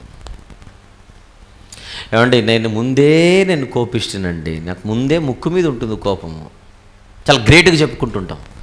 కానీ ఆ బలహీనత నుంచి మనం బయటపడడానికి కృషి చేయాలని ఈ సందర్భంగా చెప్తున్నా. ఇక నెబుకద్నెజరు ఏం చేశాడు? ఒక మాట, ఈ బలహీనత వలన మరొక పాపములోనికి జారిపోయాడు. నరుని కోపము నరుని చేత తప్పులు చేయిస్తుంది. ఎప్పుడైనా మనము జైళ్ళల్లోనికి వెళితే ఖైదీలు కనపడతారు. ఆ లోపలున్న ఖైదీలందరూ కూడా ఒరిజినల్గా వారు నేరస్తులు కాదు. అసలు వాళ్ళది నేర ప్రవృత్తే కాదు. అందులో చాలామంది మంచోళ్ళే ఉంటారు. ఎప్పుడైనా అవకాశం ఉన్నప్పుడు వాళ్ళ దగ్గర ఇంటర్వ్యూ తీసుకొని, ఎందుకయ్యా మీరు లోపలికి వచ్చారంటే ఏదో ఒక చిన్న ఆవేశం, ఆ క్షణాన్ని ఎందుకు నేను ఆలోచించలేదు. అంతకుముందు ఎప్పుడు ఎవరినేమని ఉన్నాడు మనిషి, ఆ టైంలో కొంచెం కంట్రోల్ తప్పాడు, నెత్తి మీద ఒకటేసాడు, వేయించుకున్నాడు, పోయాడు, ఈయన లోపలికి వచ్చాడు. ఇదేదో ప్లాన్డ్గా ఇంటెన్షనల్గా ఎవరి దగ్గర డబ్బులు తీసుకొని ఆ దారిలో పోతుంటాడు, పలానా రోజున వేసేద్దామని ఇదంతా స్కెచ్ ఏమి ఉండదు. అనుకోకుండా ఆవేశంలో తన కంట్రోల్లో తను లేకోకుండా చేసిన తప్పు. ఎక్కడికి తీసుకొని వెళ్ళిపోయింది ఇప్పుడు అది? ఆ ఆవేశం అన్నది ఎక్కడికి తీసుకొని వెళ్ళింది? కుటుంబానికి దూరం చేసి నేను లోపల కూర్చోబెట్టింది. ఊచలు లెక్కబెట్టే పరిస్థితి. ఈరోజు మనం చూస్తున్న ఎన్నో నేరాలలో కొన్ని ఒరిజినల్గా నేరస్తులు చేస్తున్నటువంటి నేరాలు కాదు, అనుకోకుండా కొన్ని ఆవేశంలో జరిగేవి. ఆవేశము వలన తప్పులు జరుగుతాయి అనడానికి మనం ఆలోచిస్తే ఎన్నో ఉదాహరణలు మన కళ్ళ ముందే కనపడుతున్నాయి. ఇప్పుడు నెబుకద్నెజరు కూడా తనకున్నటువంటి ఆవేశం వలన, కోపం వలన, రౌద్రం వలన, అత్యాగ్రహం వలన తను ఏం మాట్లాడుతున్నాడో కూడా ఆలోచించకుండా నా చేతిలో నుండి మిమ్మల్ని రక్షించుటకు శక్తి ఏ దేవుడికి ఉంది అని అడుగుతున్నాడు. చూడండి, చూద్దామా? 15వ వచనంలోని చివరి మాట, 15వ వచనంలోని చివరి మాట, నా చేతిలో నుండి మిమ్మల్ని విడిపింపగల దేవుడు ఎక్కడున్నాడు? కళ్ళు నెత్తికెక్కినట్ట కాదా? ఈ మాటను బట్టి చూస్తుంటే ఆ ప్రతిమ నిలబెట్టించడంలో నెబుకద్నెజరుకు ఉద్దేశం ఆ ప్రతిమ నేనే, నాకు మొక్కండి అన్నట్టుగానే మనము ఫీల్ అవ్వడానికి ఇక్కడ పాసిబిలిటీ కనపడుతుంది. అంటే నాకు మించిన దేవుడు లేడు అనేది పాయింట్ అక్కడ. తన స్టేట్మెంట్ ఏంటి? నాకు మించిన దేవుడు లేడు, నాకు మించిన మనిషి లేడంటే బాగానే ఉంది. అసలు ఏ దేవుడు నా చేతిలో నుంచి మిమ్మల్ని రక్షించగలడు? What does that mean? నేనే నెంబర్ 1, నేనే రాజు, నేనే చక్రవర్తి, ఎక్కువ మాట్లాడితే నేనే దేవుణ్ణి. దీన్ని ఏమంటారు? పొగరు. కన్ను మిన్ను లేకుండా మాట్లాడడాన్ని ఏమంటారు జనరల్గా? పొగరు. దేవుని గురించి ఎలా పడితే అలా మాట్లాడు, అసలు దేవుడే లేడు, ఏం చేయలేడు, ఇది పొగరుబట్టిన మాటలు. కీర్తనల గ్రంథంలో ఎవరైనా తీసి ఒక వచనాన్ని చదవండి దయచేసి. 10వ కీర్తన 4వ వచనం ఎనిబడి? కీర్తనల గ్రంథములోని 10వ కీర్తన 4వ వచనం ఎనిబడి? అందరూ చూస్తున్నారా మాట? దుష్టులు పొగరెక్కి అన్నది చూడండి అక్కడ. దుష్టులు పొగరెక్కి, యెహోవా అంటే దేవుడు, దేవుడు విచారణ చేయడను కొందరు. నెక్స్ట్ మాట, ఇంకెక్కువ మాట్లాడితే దేవుడే లేడని వారు ఎల్లప్పుడూ యోచించుదురు. పొగరెక్కి దేవుడు విచారణ చేయడానికి అర్థం ఏంటి? దేవుడు ఏం చేయలేడని, దేవుడు ఏమీ చేయలేడు అనేటువంటి భావనలోకి వచ్చిన వాడికి ఏమి ఎక్కిందని చెబుతోంది వాక్యం? పొగరెక్కింది. ఏమీ చేయలేడని ఎందుకు అనుకుంటున్నారంటే వాళ్ళ ఉద్దేశం అసలు దేవుడు అనేవాడే లేడని. ఈ మాట ఇప్పుడు నెబుకద్నెజర్కి అప్లై అవుతుందా లేదా మీరు చెప్పండి. అవుతుందా? పొగరెక్కేనా అంటుంది ఈ మాట? ఏ దేవుడు విడిపిస్తాడు? నెబుకద్నెజర్ కంటే ముందు చరిత్రలో ఇంకొక రాజు కూడా ఇలాగనే మాట్లాడాడు. ఒకరు కాదు, ఒకరికి మించి మాట్లాడారు. ఉదాహరణ నిర్గమకాండములో 5వ అధ్యాయంలో మొదటి 2 వచనాలు దయచేసి. నిర్గమకాండం 5వ అధ్యాయం మొదటి 2 వచనాలు. తర్వాత మోషే అహరోనులు వచ్చి ఫరో అంటే ఐగుప్తు రాజు ఫరోను చూచి, ఇశ్రాయేలీయుల దేవుడైన యెహోవా అరణ్యములో నాకు ఉత్సవము చేయుటకు నా జనులను పోనిమని ఆజ్ఞాపించుచున్నాడనరి. అందుకు ఫరో ఏమంటున్నాడు? నేను అతని మాట విని ఇశ్రాయేలీయులను పోనిచ్చుటకు యెహోవా ఎవడు? నాకు తెలీదు, మీరు మాట్లాడుతున్న ఆ దేవుడిని నేను ఎరుగను, యెహోవాను ఎరుగను. ఆయన చెప్పగానే పంపించాలి. ఇక్కడేంటి ఎవడు అని అంటున్నాడంటే ఎక్కినట్ట కాదా అని అడుగుతున్నాను. ఏం ఎక్కినట్టు? పొగరెక్కినట్టు. ఏ రాజు? ఐగుప్తు రాజు. ఇక్కడ షద్రక్ మేషక్ అబేద్నెగోల దగ్గర బబులోను రాజు. ప్రాంతాలు వేరు, వాళ్ళ హోదాలు మాత్రం ఒకటే దాదాపుగా. నెబుకద్నెజర్ కంటే ముందు, బబులోను సామ్రాజ్యం కంటే ముందు అష్షూరు సామ్రాజ్యం అని చెప్పాను. అష్షూరు సామ్రాజ్యాన్ని పాలించిన చక్రవర్తిలో ఒక ఆయన పేరు సన్హెరీబు. ఏం పేరు? ఆయన హిజ్కియా గారి కాలంలో, యూదా రాజుకు హిజ్కియా గారి కాలంలో ఉండేవాడు. ఒకరోజు యెరూషలేమును ఇలాగనే ముట్టడి వేసి యెరూషలేమును పట్టేసుకోవాలని వస్తే హిజ్కియా గారు తన ప్రజలందరికీ చెబుతుంటాడు, మీరు వాళ్ళు ఎన్ని మాట్లాడినా మీరు సైలెంట్గా ఉండండి, మనకు దేవుడు ఉన్నాడు కాపాడతాడు, మన దేవుడు ఉన్నాడు కాపాడతాడని హిజ్కియా గారు స్టేట్మెంట్ ఇస్తుంటే అష్షూరు రాజైన సన్హెరీబు ఏం మెసేజ్ పంపాడు చూడండి ఒకసారి దయచేసి. రాజుల 2వ గ్రంథము 18వ అధ్యాయం 28 నుంచి చూద్దాం ఒకసారి. 28 నుంచి. గొప్ప శబ్దముతో యూదా భాషతో ఇట్లా నేను, మహారాజైన అష్షూరు రాజు సెలవిచ్చిన మాటలు వినుడి. ఆ అష్షూరు రాజు పంపిన ప్రతినిధులు చెప్తున్నారు ఈ మాట, ఆ రాజుగారి మాటలు. రాజు సెలవిచ్చినదేమనగా, హిజ్కియా చేత మోసపోకుడి. జాగ్రత్తగా చూడాలన్నమాట. నా చేతిలో నుండి మిమ్మల్ని విడిపింప శక్తి వానికి చాలదు, యెహోవాను బట్టి మిమ్మల్ని నమ్మించి యెహోవా మనల్ని విడిపించును, ఈ పట్టణం అష్షూరు రాజు చేతిలో చిక్కకపోవునని హిజ్కియా చెప్పుచున్నాడే. నమ్మేస్తున్నారా మీరు? నమ్ముతున్నారా మీరు? ఇవన్నీ అయ్యేవి కాదు, ఇవన్నీ జరగని పనులు. 32వ వచనంలోని చివరి మాట, 32వ వచనంలోని చివరి మాట, యెహోవా మిమ్మును విడిపించునని చెప్పి హిజ్కియా మీకు బోధించు మాటలు వినవద్దు. 33, ఆయా జనముల దేవతలలో ఏదైనను తన దేశమున అష్షూరు రాజు చేతిలో నుండి విడిపించేనా? హమాతు దేవతలు ఏమాయను, అర్పాదు దేవతలు ఏమాయను, సెపర్వయిము దేవతలు ఏమాయను, హేనా ఇవ్వాను వారి దేవతలు ఏమాయను. షోమ్రోను దేశపు దేవత మా చేతిలో నుండి షోమ్రోను నుండి విడిపించేనా? యెహోవా మా చేతుల్లో నుండి యెరూషలేమును విడిపించుననుటకు ఆయా దేశముల దేవతలలో ఏదైనను తన దేశమును మా చేతిలో నుండి విడిపించినది కలదా? దీన్ని ఏమంటారు? పొగరు. దుష్టులు పొగరెక్కి. ఇప్పుడు దానియేలు గ్రంథము 3వ అధ్యాయములో నెబుకద్నెజరులో ఈ పొగరుతనం కనబడుతుందా లేదా? పొగరుబోతుతనం. ఇంత పొగరెక్కిన మాటలు ఎందుకు మాట్లాడుతున్నాడు? అతనిలో ఇంకొక బలహీనత కనపడుతుంది. ఏమిటది? ఆవేశం, రౌద్రం, భయంకరమైన కోపం, అత్యాగ్రహం. ఆగ్రహం వేరు, అత్యాగ్రహం వేరు. అవును, ఈ డైలాగులు ఏవైతే ఉన్నాయో, ఏ దేవుడు కాపాడతాడు, ఇలాంటివి ఏవైతే ఉన్నాయో, ఇవి కేవలం ఒక ఫరో లాంటి వాడు, ఒక నెబుకద్నెజర్ లాంటి వాడు, ఒక సన్హెరీబు లాంటి వారు మాత్రమేనా? మన కళ్ళ ముందు కూడా ఇలాంటి మాటలు వినపడుతుంటాయా? ఏమని?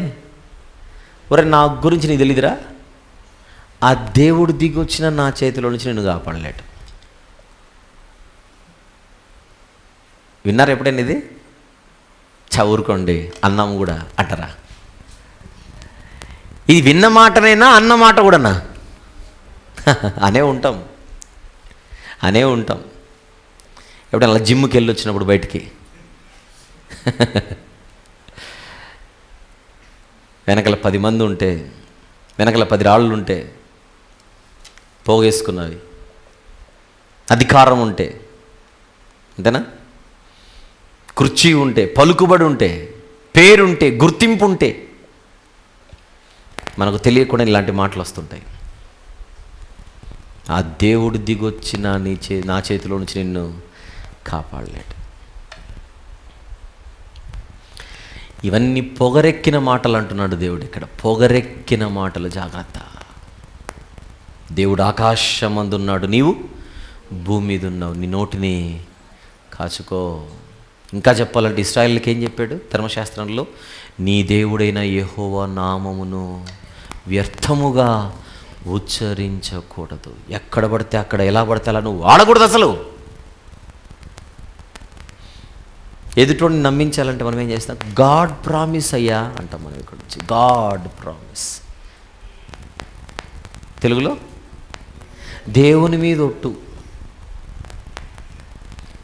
అంటే జనరల్గా మనం అప్పుడప్పుడు ఒరే నా మీద ఒట్టు పెట్టకురా నాయన అంటాం మనం. ఎందుకు? నువ్వు చెప్పేది అబద్ధం అయితే నేను పోతానని.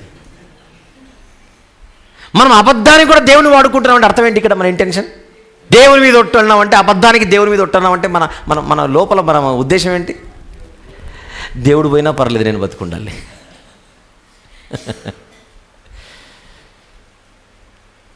అసలు మనుషులమేనా అనే డౌట్ రావట్లేదు ఇప్పుడు.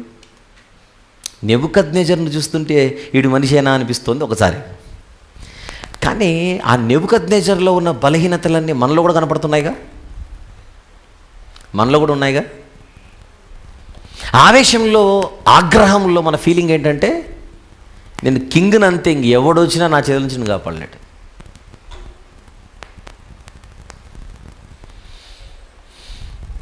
తగ్గు అంటున్నాడు దేవుడు. తగ్గు.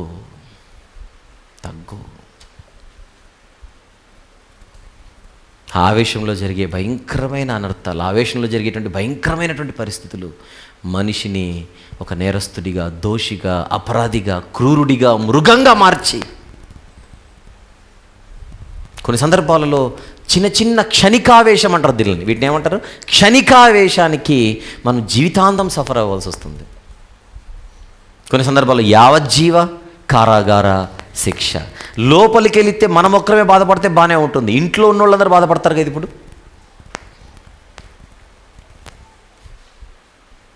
అందుకే పాపము చేసేంత కోపము మనిషిలో ఎప్పుడు కనబడకూడదు. కోపపడుడి కానీ పాపము చేయకుడి. కోపపడాలి. పిల్లలు మాట విన్నప్పుడు కన్నెర్ర చేయాలి. పిల్లలు మాట వినకపోతే కన్నెర్ర చేయాలి. 2 దెబ్బలు వేయాలి. దెబ్బలు వేయగానే చంపేయకూడదు. అంతేనా? వాడు ఏమంటారు దాన్ని, బాగుపడడానికి వాడిని సరిదిద్దాలి. కానీ ఇంకా వాడిని కిందేసి ఎడంకాలతో దొక్కి సావురా అని అంటే అది కాదు. అమ్మో, కొంతమంది భయంకరంగా కొడతారు పిల్లల్ని, భయంకరంగా కొడతారు. కొట్టాలి, ఎక్కడ కొట్టాలో అక్కడ కొట్టాలి, ఎలా పడితే అలా. కొన్ని సందర్భాలు చచ్చిపోయిన వాళ్ళు కూడా ఉన్నారు ఆ దెబ్బలకి. అంతేనా కదా? చూస్తుంటాం కదా, కొన్ని వీడియోస్ చూస్తుంటే. ఇప్పుడు ఈ కెమెరాలు వచ్చిన తర్వాత కొన్ని మనకు మంచి వీడియోస్ కూడా కనపడుతున్నాయి. మంచి వీడియోస్ అంటే వీడు మనిషి అయినా అని మనం అనుకునేటువంటి వీడియోస్. దానియేలు గ్రంథం 3వ అధ్యాయంలో ఈ మృగములాగా మారిపోయిన ఈ నెబుకద్నెజరు శిక్షని ఈ శిక్ష కోసం ఏమి ఏర్పాటు చేశాడు? ఏకంగా ఒక అగ్నిగుండం ఏర్పాటు చేశాడట. కొరడాలతో కొట్టించడం కాదు, ఇక్కడ ఏకంగా లేపేయడమే. అదే నేను చెబుతున్నాను. ఈ బలహీనతలు నెబుకద్నెజర్ని ఎంత నీచుడిగా తయారు చేసాయో ఒకసారి మీరు ఆలోచించండి. అవి ఎవరిలో ఉన్నా, ఏ తరములో ఉన్నా ఇదే ప్రమాదమే అని మరలా గుర్తు చేస్తున్నా. 3వ అధ్యాయాన్ని ఆధారం చేసుకొని మొత్తం 3 విషయాలు అన్నాను. ఆ 3 విషయాలు 3 గ్రూపుల వారి దగ్గర నుంచి. ఈ మొదటి గ్రూపులో మనము నెబుకద్నెజరును పెట్టుకున్నాం. నెబుకద్నెజరును చూస్తే 3వ అధ్యాయంలో ఈ బలహీనతలు కనబడ్డాయి. ఒకటి, ఆయనలోని ఆవేశం లేదా అత్యాగ్రహం, రౌద్రం, కోపం, ఇవన్నీ అవి ఆ మనిషిని పొగరుబట్టిన వాడిగా, అహంకారిగా మార్చేశాయి. ఇది 2. ఈ బలహీనతలను చూసి ఇవి పొరపాటును కూడా మనలో లేకుండా మనం జాగ్రత్త పడాలి అని అనుకోవాలి. పాఠం నేర్చుకోకపోతే మనము అధ్యాయం మాట్లాడుకొని కథలాగా మాట్లాడుకొని అనగనగా నెబుకద్నెజరు ఉండేను అని అనుకుంటే పొరపాటు. దీనివల్ల మనకు ప్రయోజనం లేదు. వెళ్దామా? నంబర్ 2, మొత్తం 3 విషయాలు అన్నాను. మొదటిది నెబుకద్నెజరు నుంచి నేర్చుకున్నాం. అందులో 2 బలహీనతలు గమనించాం. ఇప్పుడు నెమ్మదిగా 2వ గ్రూప్లోనికి వెళితే ఇందులో మనకు 3 భక్తులు కనపడుతున్నారు. అంతేనా? 3 భక్తులు, షద్రకు, మేషాకు, అబేద్నెగో. నిజానికి వాళ్ళ పేరు హనన్య, మిషాయేలు, అజర్యా. ఇంక మనకి అలవాటైన పేర్లు కనుక నేను మాట్లాడుతున్నాను. ఈ 3 భక్తులు కూడా మనకు పాఠం నేర్పిస్తున్నారు. అక్కడ నెబుకద్నెజరు పాఠం నేర్పించాడు, ఇక్కడ 3 భక్తులు కూడా నేర్పిస్తున్నారు 1వ అధ్యాయం నుండే. అక్కడ నెబుకద్నెజరు ఇలా ఉండకూడదని నేర్పిస్తున్నాడు, ఇక్కడ ఈ 3 భక్తులు ఇలా ఉండాలి అని నేర్పిస్తున్నారు. ఎప్పుడు గుర్తుపెట్టుకోండి, లెర్నింగ్లో ఎప్పుడు 2 ఉంటాయి, డూస్ అండ్ డోంట్స్. ఒక మనిషిలో ప్లస్లు కనపడ్డాయి అనుకోండి, ఇలా ఉండాలని నేర్చుకోవాలి. అదే మనిషిలో మైనస్లు కనపడ్డాయి అనుకోండి, ఇలా ఉండకూడదని కూడా నేర్చుకోవాలి. ఇప్పుడు నెబుకద్నెజరులోని బలహీనతలు చూసి ఇలా ఉండాలని నేర్చుకుంటున్నామా, ఉండకూడదని నేర్చుకుంటున్నామా? ఉండకూడదని నేర్చుకుంటున్నాం. ఆ మనిషిని చూసి ఇప్పుడు ఈ 3 మనుషులను చూసి ఏం నేర్చుకోవాలి? ఇలా ఉండాలి అని నేర్చుకోవాలి. ఎలా ఉండాలి? వాళ్ళు ఎలా ఉన్నారో అలా ఉండాలని అర్థం చేసుకుంటే, ఎలా ఉన్నారో మనం గమనిస్తే అధ్యాయంలో ప్రాణం మీదకి వచ్చింది, మెడకాయ మీద కత్తుంది, గొంతు మీద కత్తుంది. ఇప్పుడు నేను విన్నది నిజమేనా అని అడుగుతున్నాను నెబుకద్నెజరు పిలిపించి. నేను విన్నది నిజమేనా? సకల వాయిద్య శబ్దాలు వినగానే అందరూ సాష్టాంగ నమస్కారం చేస్తుంటే మీ ముగ్గురికి వచ్చిన రోగం ఏంటి? ఫైనల్ ఛాన్స్, మీ అభిప్రాయం ఏంటో చెప్పండి.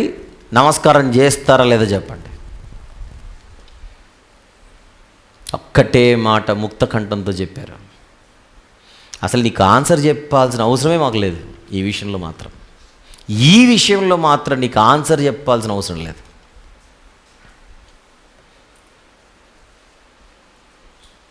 మీరు మొక్కకపోతే అగ్నిగుండంలో మీరు నాశనం కాక తప్పదు, కాల్చబడక తప్పదు, జాగ్రత్త, కవడ్దారు అంటున్నాడు. వాళ్ళు ఇస్తున్న సమాధానం ఏంటో ఒకసారి చూద్దాం. అలా బైబిల్ తెరిచి తెలిసినా చూద్దాం. దానియేలు గ్రంథం 3వ అధ్యాయం 17వ వచనం చూద్దాం. 17 ప్లీజ్. మేము సేవించుచున్న దేవుడు మండుచున్న వేడిమి గల అగ్నిగుండంలో నుండి మమ్మను తప్పించి రక్షించుటకు సమర్థుడు, మరియు నీ వశమున పడకుండా ఆయన మమ్మను రక్షించును. అది విశ్వాసం. దాన్ని పక్కన పెట్టేస్తే ఇప్పుడు ముఖ్యంగా, ఒకవేళ ఆయన రక్షింపకపోయినను మేము మొక్కే ప్రసక్తే లేదు, నమస్కరించే ప్రసక్తే లేదు. అంటే విశ్వాసం విషయంలో ప్రాణం పోయినా పర్వాలేదు, మేమైతే రాజీ పడేది లేదు. అంతేనా? ఒకవేళ అనే మాట ఉంది చూడండి, అక్కడ 17వ వచనంలో ఉందా? ఒకవేళ మా రక్షింపకపోయినను అంటే అర్థం ఏంటి? ప్రాణాలు పోయినా పర్లేదు, ప్రాణాలు పోయినా పర్లేదు, మా దేవునికి మాత్రం దూరంగా. ఇది శద్రకు మేషకు అబేద్నెగోలలో ఉండేటువంటి విశ్వాసం. దేవుని విషయంలో వాళ్ళు రాజీ పడట్లేదు. ఒక మనిషి మామూలుగా మనం ఆలోచిద్దాం, తన ప్రాణం కంటే ఎక్కువ దేన్ని ప్రేమిస్తాడు చెప్పండి? ప్రాణం నిలబడుతుంది అని అంటే దేనికైనా ముందుకు వస్తాడుగా. ముఖ్యంగా ఈ కరోనా సీజన్లో మనకు ప్రాణం విలువ బాగా తెలుసు. ఆసుపత్రికి వెళ్తే లక్షలు లక్షలు లక్షలు లక్షలు.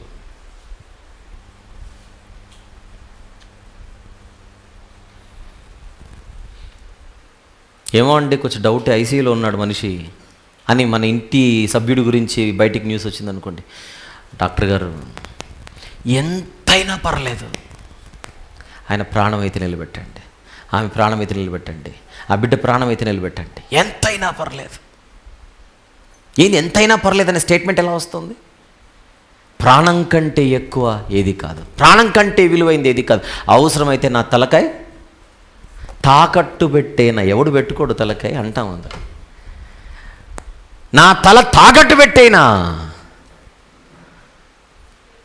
నేను తెస్తాను, ఆయన ప్రాణం అయితే నిలబెట్టండి. కానీ వీళ్ళు ప్రాణం పోయినా పర్లేదు, ఆ దేవునికి మేము దూరమయ్యే పని ఏది చేయము. ఇది వారికున్న భక్తి, దేవునిపై వారికున్న ప్రేమ, వారి జీవితంలో దేవునికి ఉన్న స్థానం. అది చెప్పాలంటే బైబిల్లోని మొదటి ఆజ్ఞ, ప్రధానమైన ఆజ్ఞ వాళ్ళ జీవితంలో నెరవేరుతోంది. నీ దేవుడైన యెహోవాను నీ పూర్ణ హృదయముతోనూ, పూర్ణాత్మతోనూ, పూర్ణ శక్తితోనూ ప్రేమించాలి అనే ప్రధానమైన ఆజ్ఞ ఉందే ఇది నెరవేరడం అంటే. దేవుడు అంటే నీకు ఇష్టమేనా? అబ్బో చాలా ఇష్టం అండి అని అంటాం మనం. మరి అవిశ్వాసిని ఎందుకు ప్రేమించావు? ప్రేమించానండి పెళ్లి చేసుకోవడానికి. నువ్వు పెళ్లి చేసుకుంటే నువ్వు ప్రేమిస్తున్నాను అనుకుంటున్నా అని చెబుతున్నా ఈ దేవుడు నీకు దూరం అవుతాడు కదా. అయితే అయ్యాట్లేంటి, ఈ మనిషి మళ్ళీ నాకు దొరకడుగా, అంతేనా? అయితే అయ్యాడు. దాన్ని అలా చెప్పరు. ఏమని చెప్తారు? అలా కాదు, మేము చేసుకున్న తర్వాత 6 నెలలకి మార్చి తీసుకొని వస్తాం. ఇది కవరింగ్. ఒక మనిషి కోసం దేవుణ్ణి దూరం చేస్తున్న క్రైస్తవ అబ్బాయిలు అమ్మాయిలు ఉన్నారా లేరా? ఒక మనిషి కోసం, ఒక వ్యక్తి కోసం. వీళ్ళు మాత్రం డైలాగులు గట్టిగా చెబుతారు, దేవుడు అంటే ఇష్టం, ఐ లవ్ జీసస్ అంటారు, అంతే. ఉత్తిదే.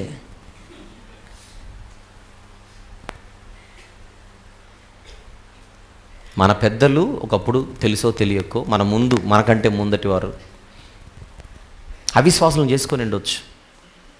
వాళ్ళు చేసుకున్నారు కదా, మళ్ళీ వాళ్ళు సఫర్ అవుతున్నారుగా. వాళ్ళు చేసుకున్నారు కదా అని అంటున్నావు, కానీ వాళ్ళు సఫర్ అవుతున్న సంగతి లెక్కల్లోకి తీసుకోవట్లే. వాళ్ళని చేసుకున్నప్పటి నుంచి మందిరానికే మానేశారు. వాళ్ళని చేసుకున్నప్పటి నుంచి ప్రార్థన చేసుకోలేకపోతున్నారు. వాళ్ళని చేసుకున్నప్పటి నుంచి బైబిలే చదువుకోలేకపోతున్నారు. ఇవన్నీ కళ్ళ ముందు కనపడట్లా. వాళ్ళు చేసుకున్నారు కదా.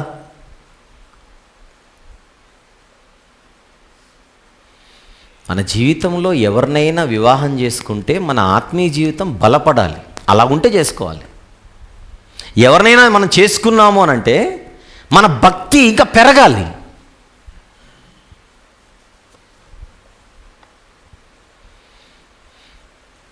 ఉద్యోగం బాగుంది, ఇంకా జీతం బాగుంది, ఇంకేంటి హోదా బాగుంది, ఎప్పుడు కావస్తే అప్పుడు ఫ్లైట్ ఎక్కుతాడు, ఎప్పుడు కావస్తే అప్పుడు ఏ దేశంలో దిగుతాడు. ఇవే లెక్కలు పెళ్లి చేసుకోవడానికి. ఫస్ట్ ప్లేస్లో ఏముండాలి? నేను చేసుకోబోయే వ్యక్తి విశ్వాస కాదా? దేవునికి ఇచ్చే స్థానం ఏంటి తన జీవితంలో? దేవుని సంబంధ, లోక సంబంధ, ఇవి ఉండాలి. ప్రాణం పోయినా పర్లేదు మేము దేవుణ్ణి వదులుకోం అంటున్నారు వీళ్ళు. దేవుడు పోయినా పర్లేదు, ఈ మనిషిని మాత్రం నేను వదులుకోను. మళ్ళీ గ్రేట్గా చెప్తారు, దేవుని కంటే ఎక్కువగా నిన్ను ప్రేమించాను తెలుసా అంటారా? దేవుని కంటే ఎక్కువ. జ్ఞానము లేని మాటలు ఇవన్నీ, జ్ఞానము లేని మాటలు. జబదయి కుమారుల్లో యాకోబు తలకాయ తెగిపోయింది. అపోస్తలుడైన యాకోబు గారి గురించి మాట్లాడుతున్నా. తలకాయ లేచిపోయింది. దేవుణ్ణి విడిచిపెట్టలేదు. స్టెఫెను గారిని రాళ్లతో కొడుతున్నారు, దేవుణ్ణి విడిచిపెట్టలేదు. పేతురు గారిని, యోహాను గారిని పిలిపించి అధికారులు, ఈ నామమును బట్టి అసలు మీరు బోధించకూడదు, ప్రాణం పోయినా ఆయన గురించి చెప్పకుండా మేము ఉండలేము, కన్నవాటిని విన్నవాటిని చెప్పకుండా మేము ఊరుకుండలేము.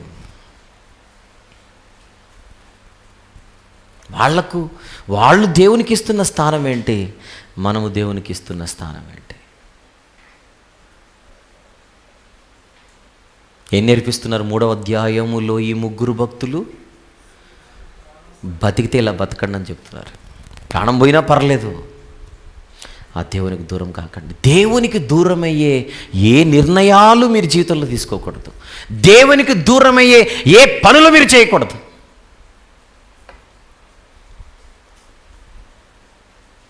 దేవునికి దూరమయ్యే స్థితిలోనికి మీరు ఎప్పుడు వెళ్ళిపోకూడదు. పరుగెత్తి పాలు తాగితే నీకు దేవుడు దూరం అయితే ఏం చేస్తావు? నిలబడి నీళ్ళు తాగు, అంతే. నిలబడి నీళ్ళు తాగు.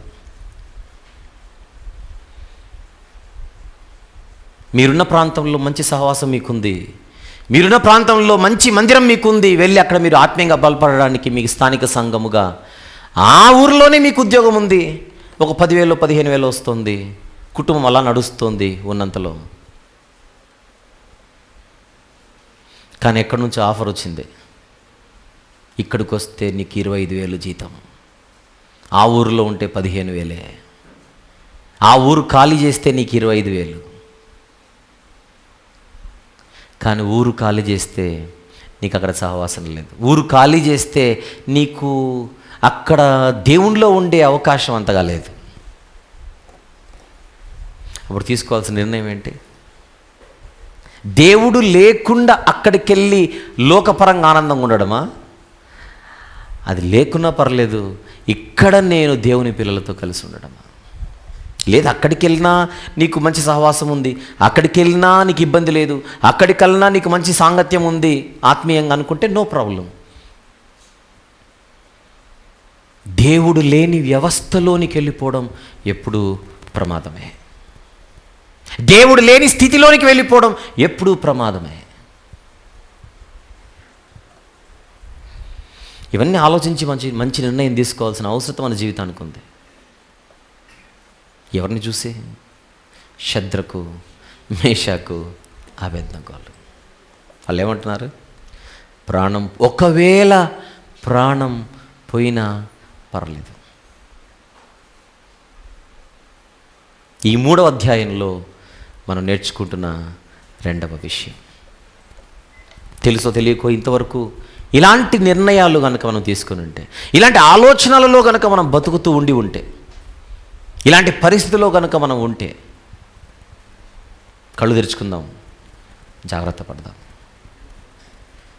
మరలా ఇక్కడున్న ఈ మాటలు వింటున్న, ఈ మాటలు వినబోతున్న భవిష్యత్తులో యవ్వన తమ్ముళ్లకు, యవ్వన చెల్లెళ్ళందరికీ ఒక మంచి సలహా. మీ చుట్టూ ఉండే, మీరు బయట కాలేజీకి వెళ్ళినప్పుడు లేదా మీరు బయట తిరిగేటప్పుడు మీ చుట్టూ ఉండే మీ వయసులోని పిల్లల మాటల ప్రభావం మీ మీద పడకుండా జాగ్రత్త పడండి. షద్రకు, మేషాకు, అబేద్నెగో అండ్ దానియేలు గారు వీళ్ళు యవనస్తులే. వీళ్ళు వెళ్ళింది లోకములోని లోకస్తుల మధ్య బబులోనుకు, కానీ వాళ్ళు ఎవరి ప్రభావం వీళ్ళ మీద పడలేదే. వాళ్ళకున్న జాగ్రత్త అది. ఈరోజు అదే జాగ్రత్త మీకున్నదా అని నేను అడుగుతున్నాను. ఒక అన్నగా మీరు బయట తిరిగేటప్పుడు మీ పక్కనున్న వాళ్ళు మిమ్మల్ని ఇన్ఫ్లుయెన్స్ చేస్తుంటారు, వాళ్ళకు తెలియకుండానే. పలానా సినిమాలో ఏముంది తెలుసా అన్నారు అనుకోండి, ఏముంది అని వెళ్ళకూడదు ఇక్కడ. ఇవి నేను వినకూడదు. అది చూద్దాం వద్దు, అది విందాం వద్దు, అక్కడికి వెళదాం వద్దు. వారి ఆలోచన చొప్పున నడువకు, వారు నిలుచున్న వారి మార్గములో నిలువకు, నడువకు, కూర్చోకు. వారి మార్గమున నిలువకు, వారు కూర్చుండు చోటను కూర్చోకు. నీకు లోక సంబంధంగా ఉంది అనిపిస్తే దూరమైపో.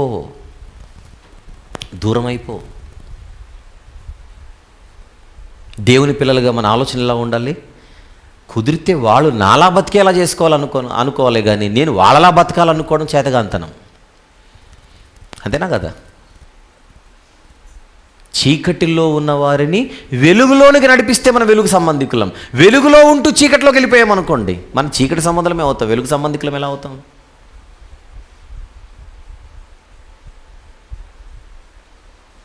నీళ్ళలో పడి మునిగిపోతున్నాడు, నువ్వు గట్టు మీద ఉన్నావు. కుదిరితే వాడిని గట్టు మీదకి తీసుకొని రా, నేను కూడా దూతాను అనకూడదు కంపెనీ ఇవ్వడానికి. ఫులిష్నెస్ అది. ఎన్నవది ఇది? 2వది. మొదటిది నెబుకద్నెజరు, 2 ముగ్గురు భక్తులు. వెళదాం 3వ విషయము నేర్చుకున్నట్టు. నెబుకద్నెజరుతో ఈ 3 భక్తులు చెబుతున్నారు అదే 17వ వచనంలో, ఈ అగ్నిగుండములో నుండి మమ్మల్ని తప్పించి రక్షించుటకు దేవుడు, మేము పూజించే దేవుడు సమర్థుడు అన్నారు లేదా? సమర్థుడైన దేవుని గురించి మాటలు. సమర్థుడైన దేవుడు, మా దేవుడు ఏ దేవుడు? సమర్థుడైన దేవుడు.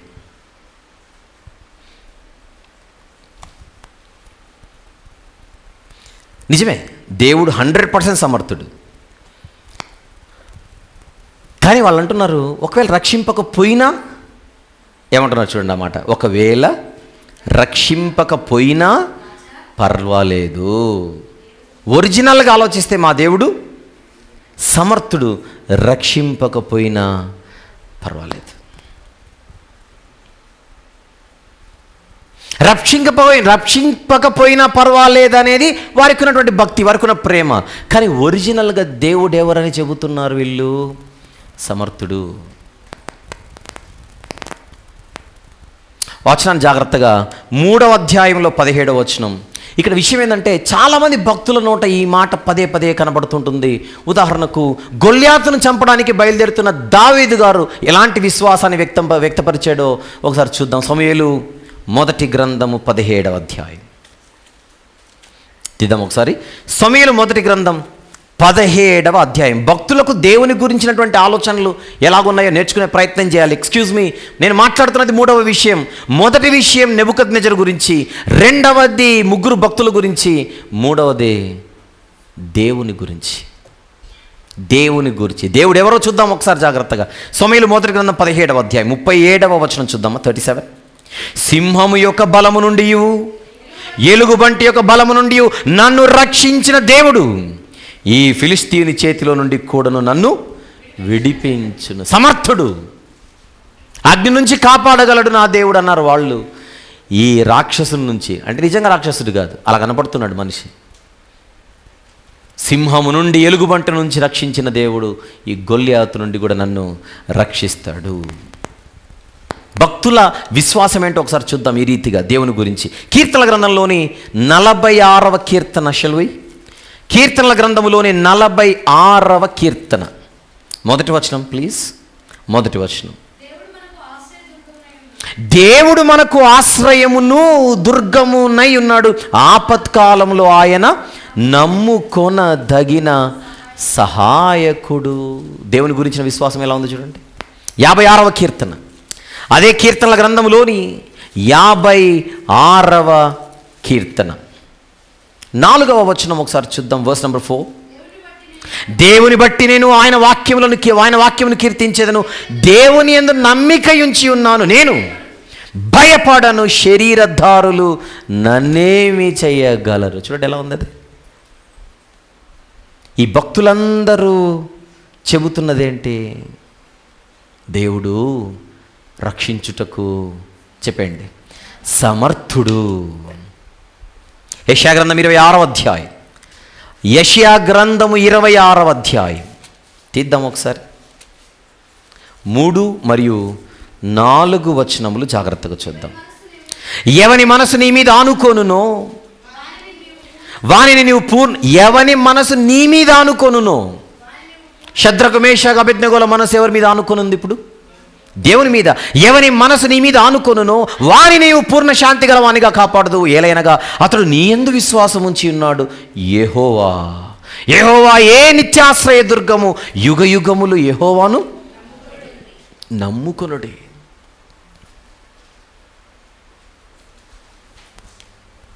ఆ విశ్వాసం ఇప్పుడు ఈ ముగ్గురు భక్తుల్లో కనపడుతుంది. అదే విషయాన్ని వారు చక్రవర్తికి చెబుతున్నారు. రక్షించుటకు మా దేవుడు సమర్థుడు, నువ్వు అగ్నిగుండంలో వేసినా పర్లేదు, నో ప్రాబ్లం అన్నారు అంతే. దానికి అయ్యగారికి బీపీ ట్యాబ్లెట్లు ఇంకొక 5 అవసరమైన ఎక్స్ట్రా. ఇంకా పెరిగిపోయిందట. ఇంకా పెరిగిపోయి ఏం చేశాడు? రెగ్యులర్గా ఆయన ఫిక్స్ చేసిన అగ్నిగుండాన్ని 7 అంతలు పెంచాడట. 7 అంతలు పెంచి పిలిచాడు. ఈ ముగ్గురిని పట్టుకొని బంధించి విసిరేయడం అని చెప్పి అగ్నిగుండంలో పడేయమని చెప్పాడు. ఆ కోపంలో లేట్ చేస్తే ఏం చేస్తాడని వచ్చినోళ్ళు కనీసం పై వస్త్రాలు కూడా తీయకుండా, ఏమీ లేకుండా ఉన్న పాటను వాళ్ళు ఎత్తుకొని పడేశారు. ఆ అగ్నిగుండం యొక్క వేడిమి 7 అంతలు పెరిగిపోవడంతో విసిరేసిన వాళ్ళు చచ్చిపోయారట, కాలిపోయి. విసిరేసిన వాళ్ళు చనిపోయారట ఆ వేడికి తట్టుకోలేక. నెబుకద్నెజర్ కేర్ చేయలేదు అసలు. వేసినోళ్ళు చచ్చిపోయినా అయ్యో పాపము, నేను వాళ్ళ ముగ్గురు చంపాలనుకున్నాను, వీళ్ళందరూ కూడా చచ్చిపోయారని కూడా ఫీలింగ్ లేదు. ఎందుకు? మృగంలాగా ఉన్నాడుగా.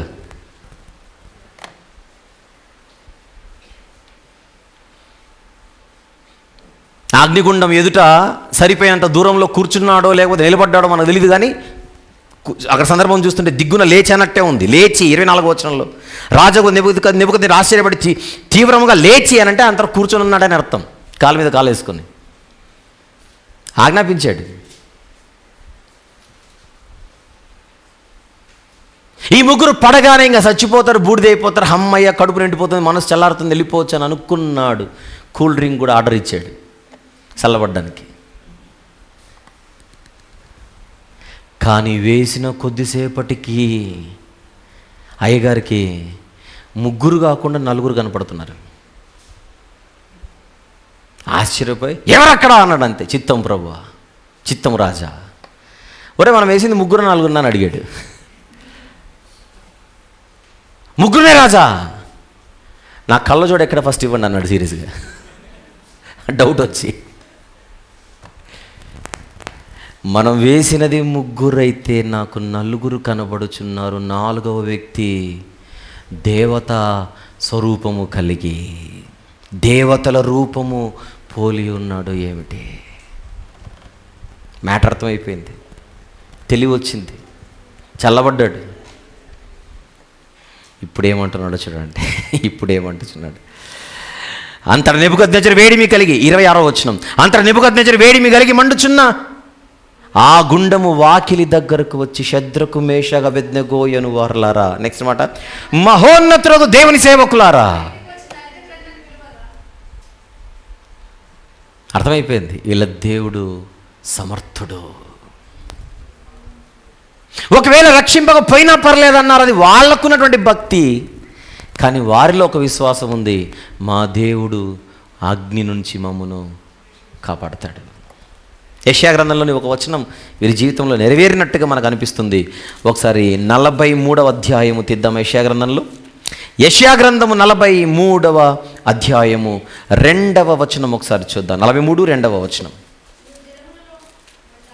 నీవు జలములలో పడి దాటునప్పుడు నేను నీకు తోడయుందును, నదులలో పడి వెళ్ళినప్పుడు అవి నీ మీద పొర్లి పారవు, నీవు అగ్ని మధ్యను నడుచున్నప్పుడు కాలిపోవు జ్వాలలు నిన్ను కాల్చవు.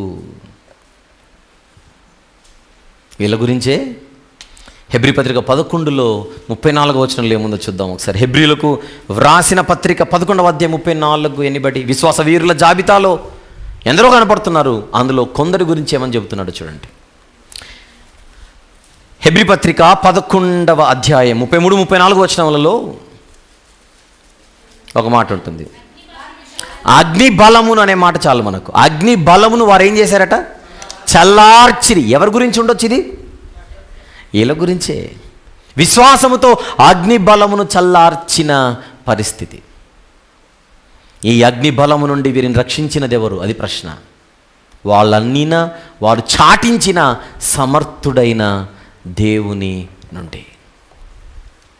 ఇప్పుడు మనం అనొచ్చు, నేను కూడా కిరోసిన్ తెచ్చుకుంటానండి, మధ్యాహ్నం పెట్రోల్ ఏదో ఒకటి తీసుకొని వస్తాను, దేవుడు నన్ను రక్షిస్తాడో లేదో. ఇట్లా చేసిన వాళ్ళు కూడా ఉన్నారండి, ఇలా చేసిన వాళ్ళు కూడా ఉన్నారు.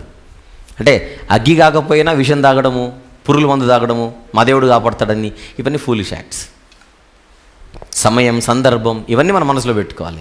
కానీ మనం ఖచ్చితంగా నమ్మవలసిన ఒక మాట ఉంది, పాపము వలన వచ్చు జీతము మరణం. అది 2వ మరణం. ఆ 2వ మరణం ఏంటో ప్రకటన గ్రంథంలో చూద్దాం.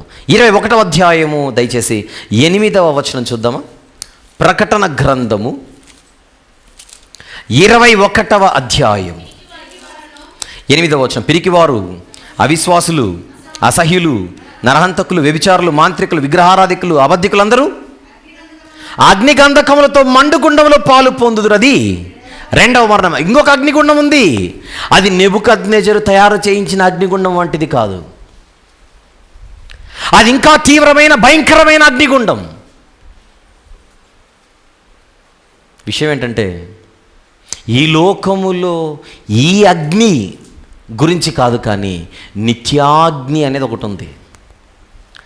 ఆ నిత్యాగ్ని దండన అపవాదికిని వాని దూతలకును సిద్ధపరచబడింది. అపవాదికిని వాని దూతలకును సిద్ధపరచబడిన ఆ నిత్యాగ్నిలోనికి యేసుక్రీస్తు ప్రభు ఏమంటున్నాడు దాని గురించి. మత్తయి సువార్త 25వ అధ్యాయంలో ఒకసారి చూద్దామా దయచేసి, కొంచెం మనం అడిషనల్ సపోర్టివ్ రెఫరెన్స్ కోసం. 25వ అధ్యాయం మత్తయి సువార్త 41వ వచనం దయచేసి, 25:41. అప్పుడు ఆయన ఎడమ వైపు ఉండి వారిని చూచి, శపింపబడిన వారలారా, నన్ను విడిచి అపవాదికిని వాని దూతలకు సిద్ధపరచబడిన నిత్యాగ్నిలోనికి పోవుడి. కానీ నిత్యాగ్నిలోనికి వెళ్లకుండా ఎవరు రక్షింపబడుచున్నారు ఇక్కడ? నీతిమంతులు. ఆ పోర్షన్ అంతా మీరు చదివితే, అంటే నీతిమంతులను భవిష్యత్తులో అదే దేవుడు ఎక్కడ పడకుండా కాపాడతాడు? నిత్యాగ్నిలోనికి. ఎవరు నీతిమంతులు? అది ప్రశ్న. ఇప్పుడు నీతిమంతులు ఎవరు? నీతికి ఆధారం ఏంటి? ఆధారం యేసు రక్తమే అని పాట పాడతాం మనం ప్రతి ఆదివారం. నీతికి ఆధారం ఆయన రక్తమే. ఆయన కార్చిన రక్తంలో ఎవరైతే నేను పాపినని ఒప్పుకొని తమ జీవితాన్ని కడుగుకొని పరిశుద్ధపరచబడతారో ఆ విశ్వాసం ఆ వ్యక్తిని నీతిమంతుడిగాను నీతిమంతురాలుగాను మారుస్తుంది. నీతిమంతుడు విశ్వాస మూలమున జీవించును, ఆ నీతిమంతుడి జోలికి నిత్యాగ్ని రాదు. నీతిమంతుడు నిత్యాగ్నిని జయించినవాడు, నీతిమంతుడు నిత్య జీవం కొరకు ముందుకు సాగేవాడు. చివరి వచనం 46వ వచనం, అదే మత్తయి సువార్త 25వ అధ్యాయం 46వ వచనం. నిశ్చయముగా క్షమించండి, వీరు నిత్య శిక్షకును నీతిమంతులు నిత్య జీవమునకును పోవుదురు. అంతేనా? నీతిమంతులు ఎక్కడికి వెళ్ళిపోతారట? నిత్య జీవమునకు వెళ్ళిపోదురు. అంటే నీతిమంతుల జోలికి ఏమి రావట్లేదు? నిత్యాగ్ని రావట్లేదు. అంటే అగ్నిని కూడా దాటి వెళ్ళిపోగలిగే శక్తి ఎవరికి ఉంది భవిష్యత్తులో? నీతిమంతులకు ఉంది. ఆ నీతిమంతులు ఎలా నీతిమంతులు అవుతారు అనే ప్రశ్నకు ఒకే సమాధానం, వారు తమ జీవితాన్ని యేసుక్రీస్తు ప్రభు వారు కార్చిన రక్తంలో కడుక్కుంటే తప్ప నీతిమంతులు కాలేరు. ఈ మాటలు వింటున్న ఎవరైనా ఇంకా మీరు మారు మనసు పొంది బాప్తిసం తీసుకోకుండా ఉంటే, this is the time for you to take the right decision to come and be cleansed in the precious blood of the Lord Jesus Christ. ఎవరైతే ఇంతకు మునుపే కడుగబడిన జీవితాలు కలిగి ఉన్నామని అనుకుంటున్నారో వారందరూ నాతో సహా మనం వాక్యముతో ప్రతిరోజు ఏం చేయాలి? ఉదక స్నానం చేస్తూ మరలా పాపం అనే బురద మనకు అంటకుండా జాగ్రత్త పడితే రేపు పొద్దున అపవాదికిని వాని దూతలకు సిద్ధపరచబడిన నిత్యాగ్ని లోనికి మనం వెళ్లకుండా మనం కాపాడబడతాం. అక్కడ నుంచి రక్షించుటకు మన దేవుడు సమర్థుడు. ఆ రోజు ఈ చిన్న అగ్నిగుండము నుంచి కాపాడిన ఆ దేవుడే రేపు పొద్దున మనల్ని నిత్యశిక్ష నుంచి బయటికి తీసుకొని వచ్చి నిత్యానందములోనికి ఆహ్వానం పలికి స్వాగతిస్తాడు. ఎందుకు దీన్ని మనం ఉపయోగించుకోకూడదు అని అంటున్నాను. ఎందుకు ఇది ఒక ఛాయ అనుకుందాం కాసేపు. దానియేలు గ్రంథం 3వ అధ్యాయంలో కనబడుతున్నది ఒక షాడో అనుకుందాం. అది చిన్నది కానీ భయంకరమైనది, ఊహకు అందనంత భయంకరమైన నిత్యాగ్ని ఉంది. అక్కడి నుంచి మనం బయటికి రావాలి. ప్రశ్న, ఆ రోజు శద్రకు మేషాకు అబేద్నెగోలు నమ్మినట్టుగా ఈరోజు మనం నమ్ముచున్నామా? మనం నమ్ముకున్న రారాజు మనలను నిత్యశిక్ష నుంచి కాపాడుటకు సమర్థుడని నమ్ముచున్నామా? అది ప్రశ్న. నమ్మితే వీరిలా రాజీ లేకుండా బ్రతకవలసిన అవసరం ఉంది. ఏమంటున్నాడు నెబుకద్నెజరు ఒకసారి చూద్దాం. దానియేలు గ్రంథం 3వ అధ్యాయము, దయచేసి దానియేలు గ్రంథము 3వ అధ్యాయం ఏమంటున్నాడు వారితో? 26వ వచనం, మహోన్నతులకు మధ్యలో చదువుతున్నా, మహోన్నతులకు దేవుని సేవకులారా బయటికి వచ్చి నా యొద్దకు రండని పిలువగా వారు బయటికి వచ్చారు. అప్పుడు అధిపతులు, సేనాధిపతులు, సంస్థానాధిపతులు, రాజు యొక్క ప్రధాన మంత్రులు కూడి వచ్చి ఆ మనుషులు పరీక్షించారు. అసలు వాళ్ళ శరీరాలకు కానీ తల వెంట్రుకలకు కానీ వాళ్ళ వస్త్రాలకు కానీ ఈవెన్ అగ్ని వాసన కూడా తగలకుండా ఉండినటువంటి దేహాల పరిస్థితి చూసి వారు ఆశ్చర్యపోయారు. అప్పుడు 28వ వచనంలో నెబుకద్నెజరు అంటున్నమాట, శద్రకు మేషాకు అబేద్నెగో అయిన వీరి దేవుడు పూజార్హుడు, ఆయన తన దూత నంపి తను ఆశ్రయించిన దాసులను రక్షించను. ఆ మాట అలానే ఉంచి 34వ కీర్తనలో వచనం చూద్దాం. కీర్తన గ్రంథంలోని 34వ కీర్తన, సామ్ నంబర్ 34, 7వ వచనం చూద్దాం ఒకసారి. 7, యెహోవా యందు భయభక్తులు గలవారి చుట్టూ ఆయన దూత కావలి ఉండి వారిని రక్షించును. దూతనే ఇక్కడికి వచ్చి వారిని కాపాడినట్టుగా నెబుకద్నెజరు ఫీల్ అవుతున్నాడు. గుర్తుపెట్టుకుందాం, కొన్ని సందర్భాలలో పాత నిబంధనలో కనిపించే దూతలలో ఒక దూత స్పెషల్ దూత. ఇప్పుడు గుర్తుపెట్టుకోవాలి, పాత నిబంధనలో కనబడే దూతలలో ఒక దూత స్పెషల్ దూత. ఆ దూత ఎవరో కాదు, ప్రభు అయిన యేసుక్రీస్తు వారు. యేసుక్రీస్తు ప్రభు పలు సందర్భాలలో దూత పేరట ఆయన ప్రత్యక్షం అవుతూ వచ్చాడు. శాశ్వత కాలం నుండి శాశ్వత కాలం వరకు ఆయన ప్రత్యక్షం మగుచూ వచ్చాడు. పాత నిబంధనలో యేసుక్రీస్తు ప్రభు లేడు అని కాదు. గబ్రియేలు లాంటి మిగిలిన దూతల గురించి చెబుతున్నప్పుడు తండ్రి అయిన దేవుడు ఎప్పుడు అలా చెప్పలేదు. కానీ నిర్గమాకాండంలో ఇశ్రాయేలు నడిపించే క్రమంలో ఆయనకు మీరు కోపము తెప్పించకుడి, ఆయనకు నా నామం ఉన్నది అని చెబుతుంటాడు. ఒక దూత గురించి మాట్లాడుతూ సాధారణ దూత గురించి అయితే ఆ లెవెల్లో మాట్లాడాల్సిన అవసరం లేదు. గుర్తుపెట్టుకుందాం, పాత నిబంధనలో కొన్ని సందర్భాలలో యేసుక్రీస్తు ప్రభువారే దూతగా వచ్చి ఆయన ప్రజలను దర్శించినట్టుగా మనము మాట్లాడుకోవచ్చు. బహుశా ఇక్కడ బహుశా అంటున్నాను, అగ్నిగుండములో నుండి 3 భక్తులను కాపాడడానికి వచ్చినది మేబీ ప్రభు అయిన యేసుక్రీస్తు వారై ఉండవచ్చు. అలాంటి భాగ్యం వీరికి దక్కింది. కాకపోవచ్చు కూడా, మిగిలిన దూతల్లో ఒకరై ఉండొచ్చు. కానీ even there was this possibility. వచ్చేద్దామా మనము? ఎక్కడున్నాం మనం? 28వ వచనం. తను ఆశ్రయించిన వారిని ఆ దాసులు రక్షించాడు ఆ దేవుడు. వారు తమ దేవునికి గాక మరి ఏ దేవునికి నమస్కరింపకయు ఏ దేవుని సేవింపకయు ఉందుమని తమ దేహములను అప్పగించి రాజు యొక్క ఆజ్ఞను కూడా ఏం చేశారట వీళ్ళు? వ్యర్థపరిచిరి. కాగా నేనొక శాసనం నియమించుచున్నాను, ఏదనగా ఈ విధముగా రక్షించుటకు సమర్థుడగు దేవుడు గాక మరి ఏ దేవుడును లేడు. కాగా ఏ జనులలో గాని రాష్ట్రములో గాని ఏ భాష మాట్లాడు వారిలో గాని శద్రకు మేషకు అబేద్నెగో అను వారి దేవునిని ఎవడు దూషించునో వాడు తుత్తునీయులుగా చేయబడును, వాని ఇల్లు ఎప్పుడును పెంట కుప్పగా ఉండున నేను. ఆ తర్వాత ఏం చేశారు? ఆ ముగ్గురిని ఆయన బబులోను సంస్థానములో హెచ్చించాడట. వాళ్ళ భక్తి, వారి యొక్క ఆత్మీయత, వారి పరిస్థితి, వారి యొక్క సమర్పణ, గట్టిగా చెప్పాలంటే వారిలోని సమర్పణ దేవునిని ముగ్ధుణ్ణి చేసేస్తున్నట్టుగా మనం చూస్తున్నాం. అలా దేవుణ్ణి ఇంప్రెస్ చేయాలి. దేవునికి ప్రియమైన వారుగా భూమి మీద జీవించడం అంటే ఇలాంటి సంపూర్ణ సమర్పణ జీవితము కలిగినప్పుడే ఇది సాధ్యమవుతుంది. 3వ అధ్యాయములో మనము 3 గ్రూపులుగా మనము డివైడ్ చేసుకొని ఒక్కొక్క గ్రూప్లోంచి ఒక్కొక్కరిని చూస్తూ మన పాఠాలు నేర్చుకున్నాం. నంబర్ 1 నెబుకద్నెజర్, అతనిలోని బలహీనతలు, అలా ఉండకూడదు మనం అని మన పాఠం నేర్చుకొని. 2 ఈ భక్తులకున్న సమర్పణ, రాజీ పడని ఆత్మీయ జీవితం, ఇలా బతకాలని నేర్చుకున్నాం. సమర్పణ అంటే ఇది, దేవునికి ప్రథమ స్థానం ఇచ్చి బ్రతకడం. 3 అగ్ని నుండి కాపాడుటకు దేవుడు సమర్థుడు. అక్కడ శద్రకు మేషకు అబేద్నెగోల జీవితంలో చిన్న అగ్నిగుండం, మన జీవితంలో నిత్యాగ్నిగుండం. అక్కడ నుండి కూడా కాపాడుటకు మన దేవుడు సమర్థుడు. కానీ మనం చెయ్యాలి ఒకటి, వారి వలె సమర్పణ జీవితం కలిగి మన జీవితాన్ని, పాపపు జీవితాన్ని తన ప్రియకుమారుడైన యేసుక్రీస్తు ప్రభు వారు కార్చిన రక్తంలో కడుగుకొని ఆయన ఇచ్చిన వాక్యముతో మన హృదయాన్ని ప్రతిరోజు శుభ్రం చేసుకుంటూ ముందుకెళితే ఈ నిత్యాగ్ని మనలను ఏమీ చేయలేదు.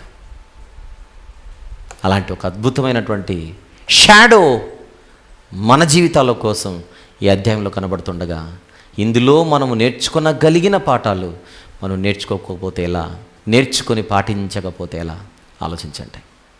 దానియేలు గ్రంథములోని 12 అధ్యాయాలలో ఇది 3వ అధ్యాయం. ఇక్కడితో 3వ అధ్యాయం సమాప్తం. బ్రేక్ తీసుకుందాం, ప్రార్థన చేసుకున్న తర్వాత బ్రేక్ తర్వాత అధ్యాయంలోనికి మనం ప్రవేశిద్దాం. రైట్? ప్రార్థన. ప్రేమగల తండ్రి, కృపగల దేవా, ఈ 3వ రోజు మొదటి సెషన్లో మొత్తం దానియేలు గ్రంథములో ఇది 14వ సెషన్ కాగా, ఈ 14వ సెషన్లో మేము నేర్చుకోవలసిన సంగతులు మాకు నేర్పించినందుకు స్తుతులు చెల్లిస్తున్నాం. మనిషిలోని బలహీనతలు ఒకవైపు, మరొక బృందములో ఉన్నటువంటి వారి సమర్పణ మేము నేర్చుకున్నట్టుకు మీరు ఇచ్చారు, చూపించారు. ఆ తర్వాత మీ సామర్థ్యం గురించి భక్తులు ఏ విధంగా మాట్లాడుకొనుచున్నారో కూడా మేము చూసాం. అదే భక్తి కలిగి మేము బ్రతుకుటకు ఇంతవరకు మేము మాట్లాడుకున్న మాటలన్నీ ఔషధ మూలికలుగా మాలో పనిచేయనట్లుగా సహాయం చేయమని, విరామము తర్వాత మరొక సెషన్లో ఇంకనూ మేము నేర్చుకున్న వాళ్ళ సంగతులు మాకు నేర్పించమని యేసుక్రీస్తు ప్రభువారి ఉన్నతమైన నామములో ప్రార్థన సమర్పిస్తున్నాము తండ్రి. ఆమేన్.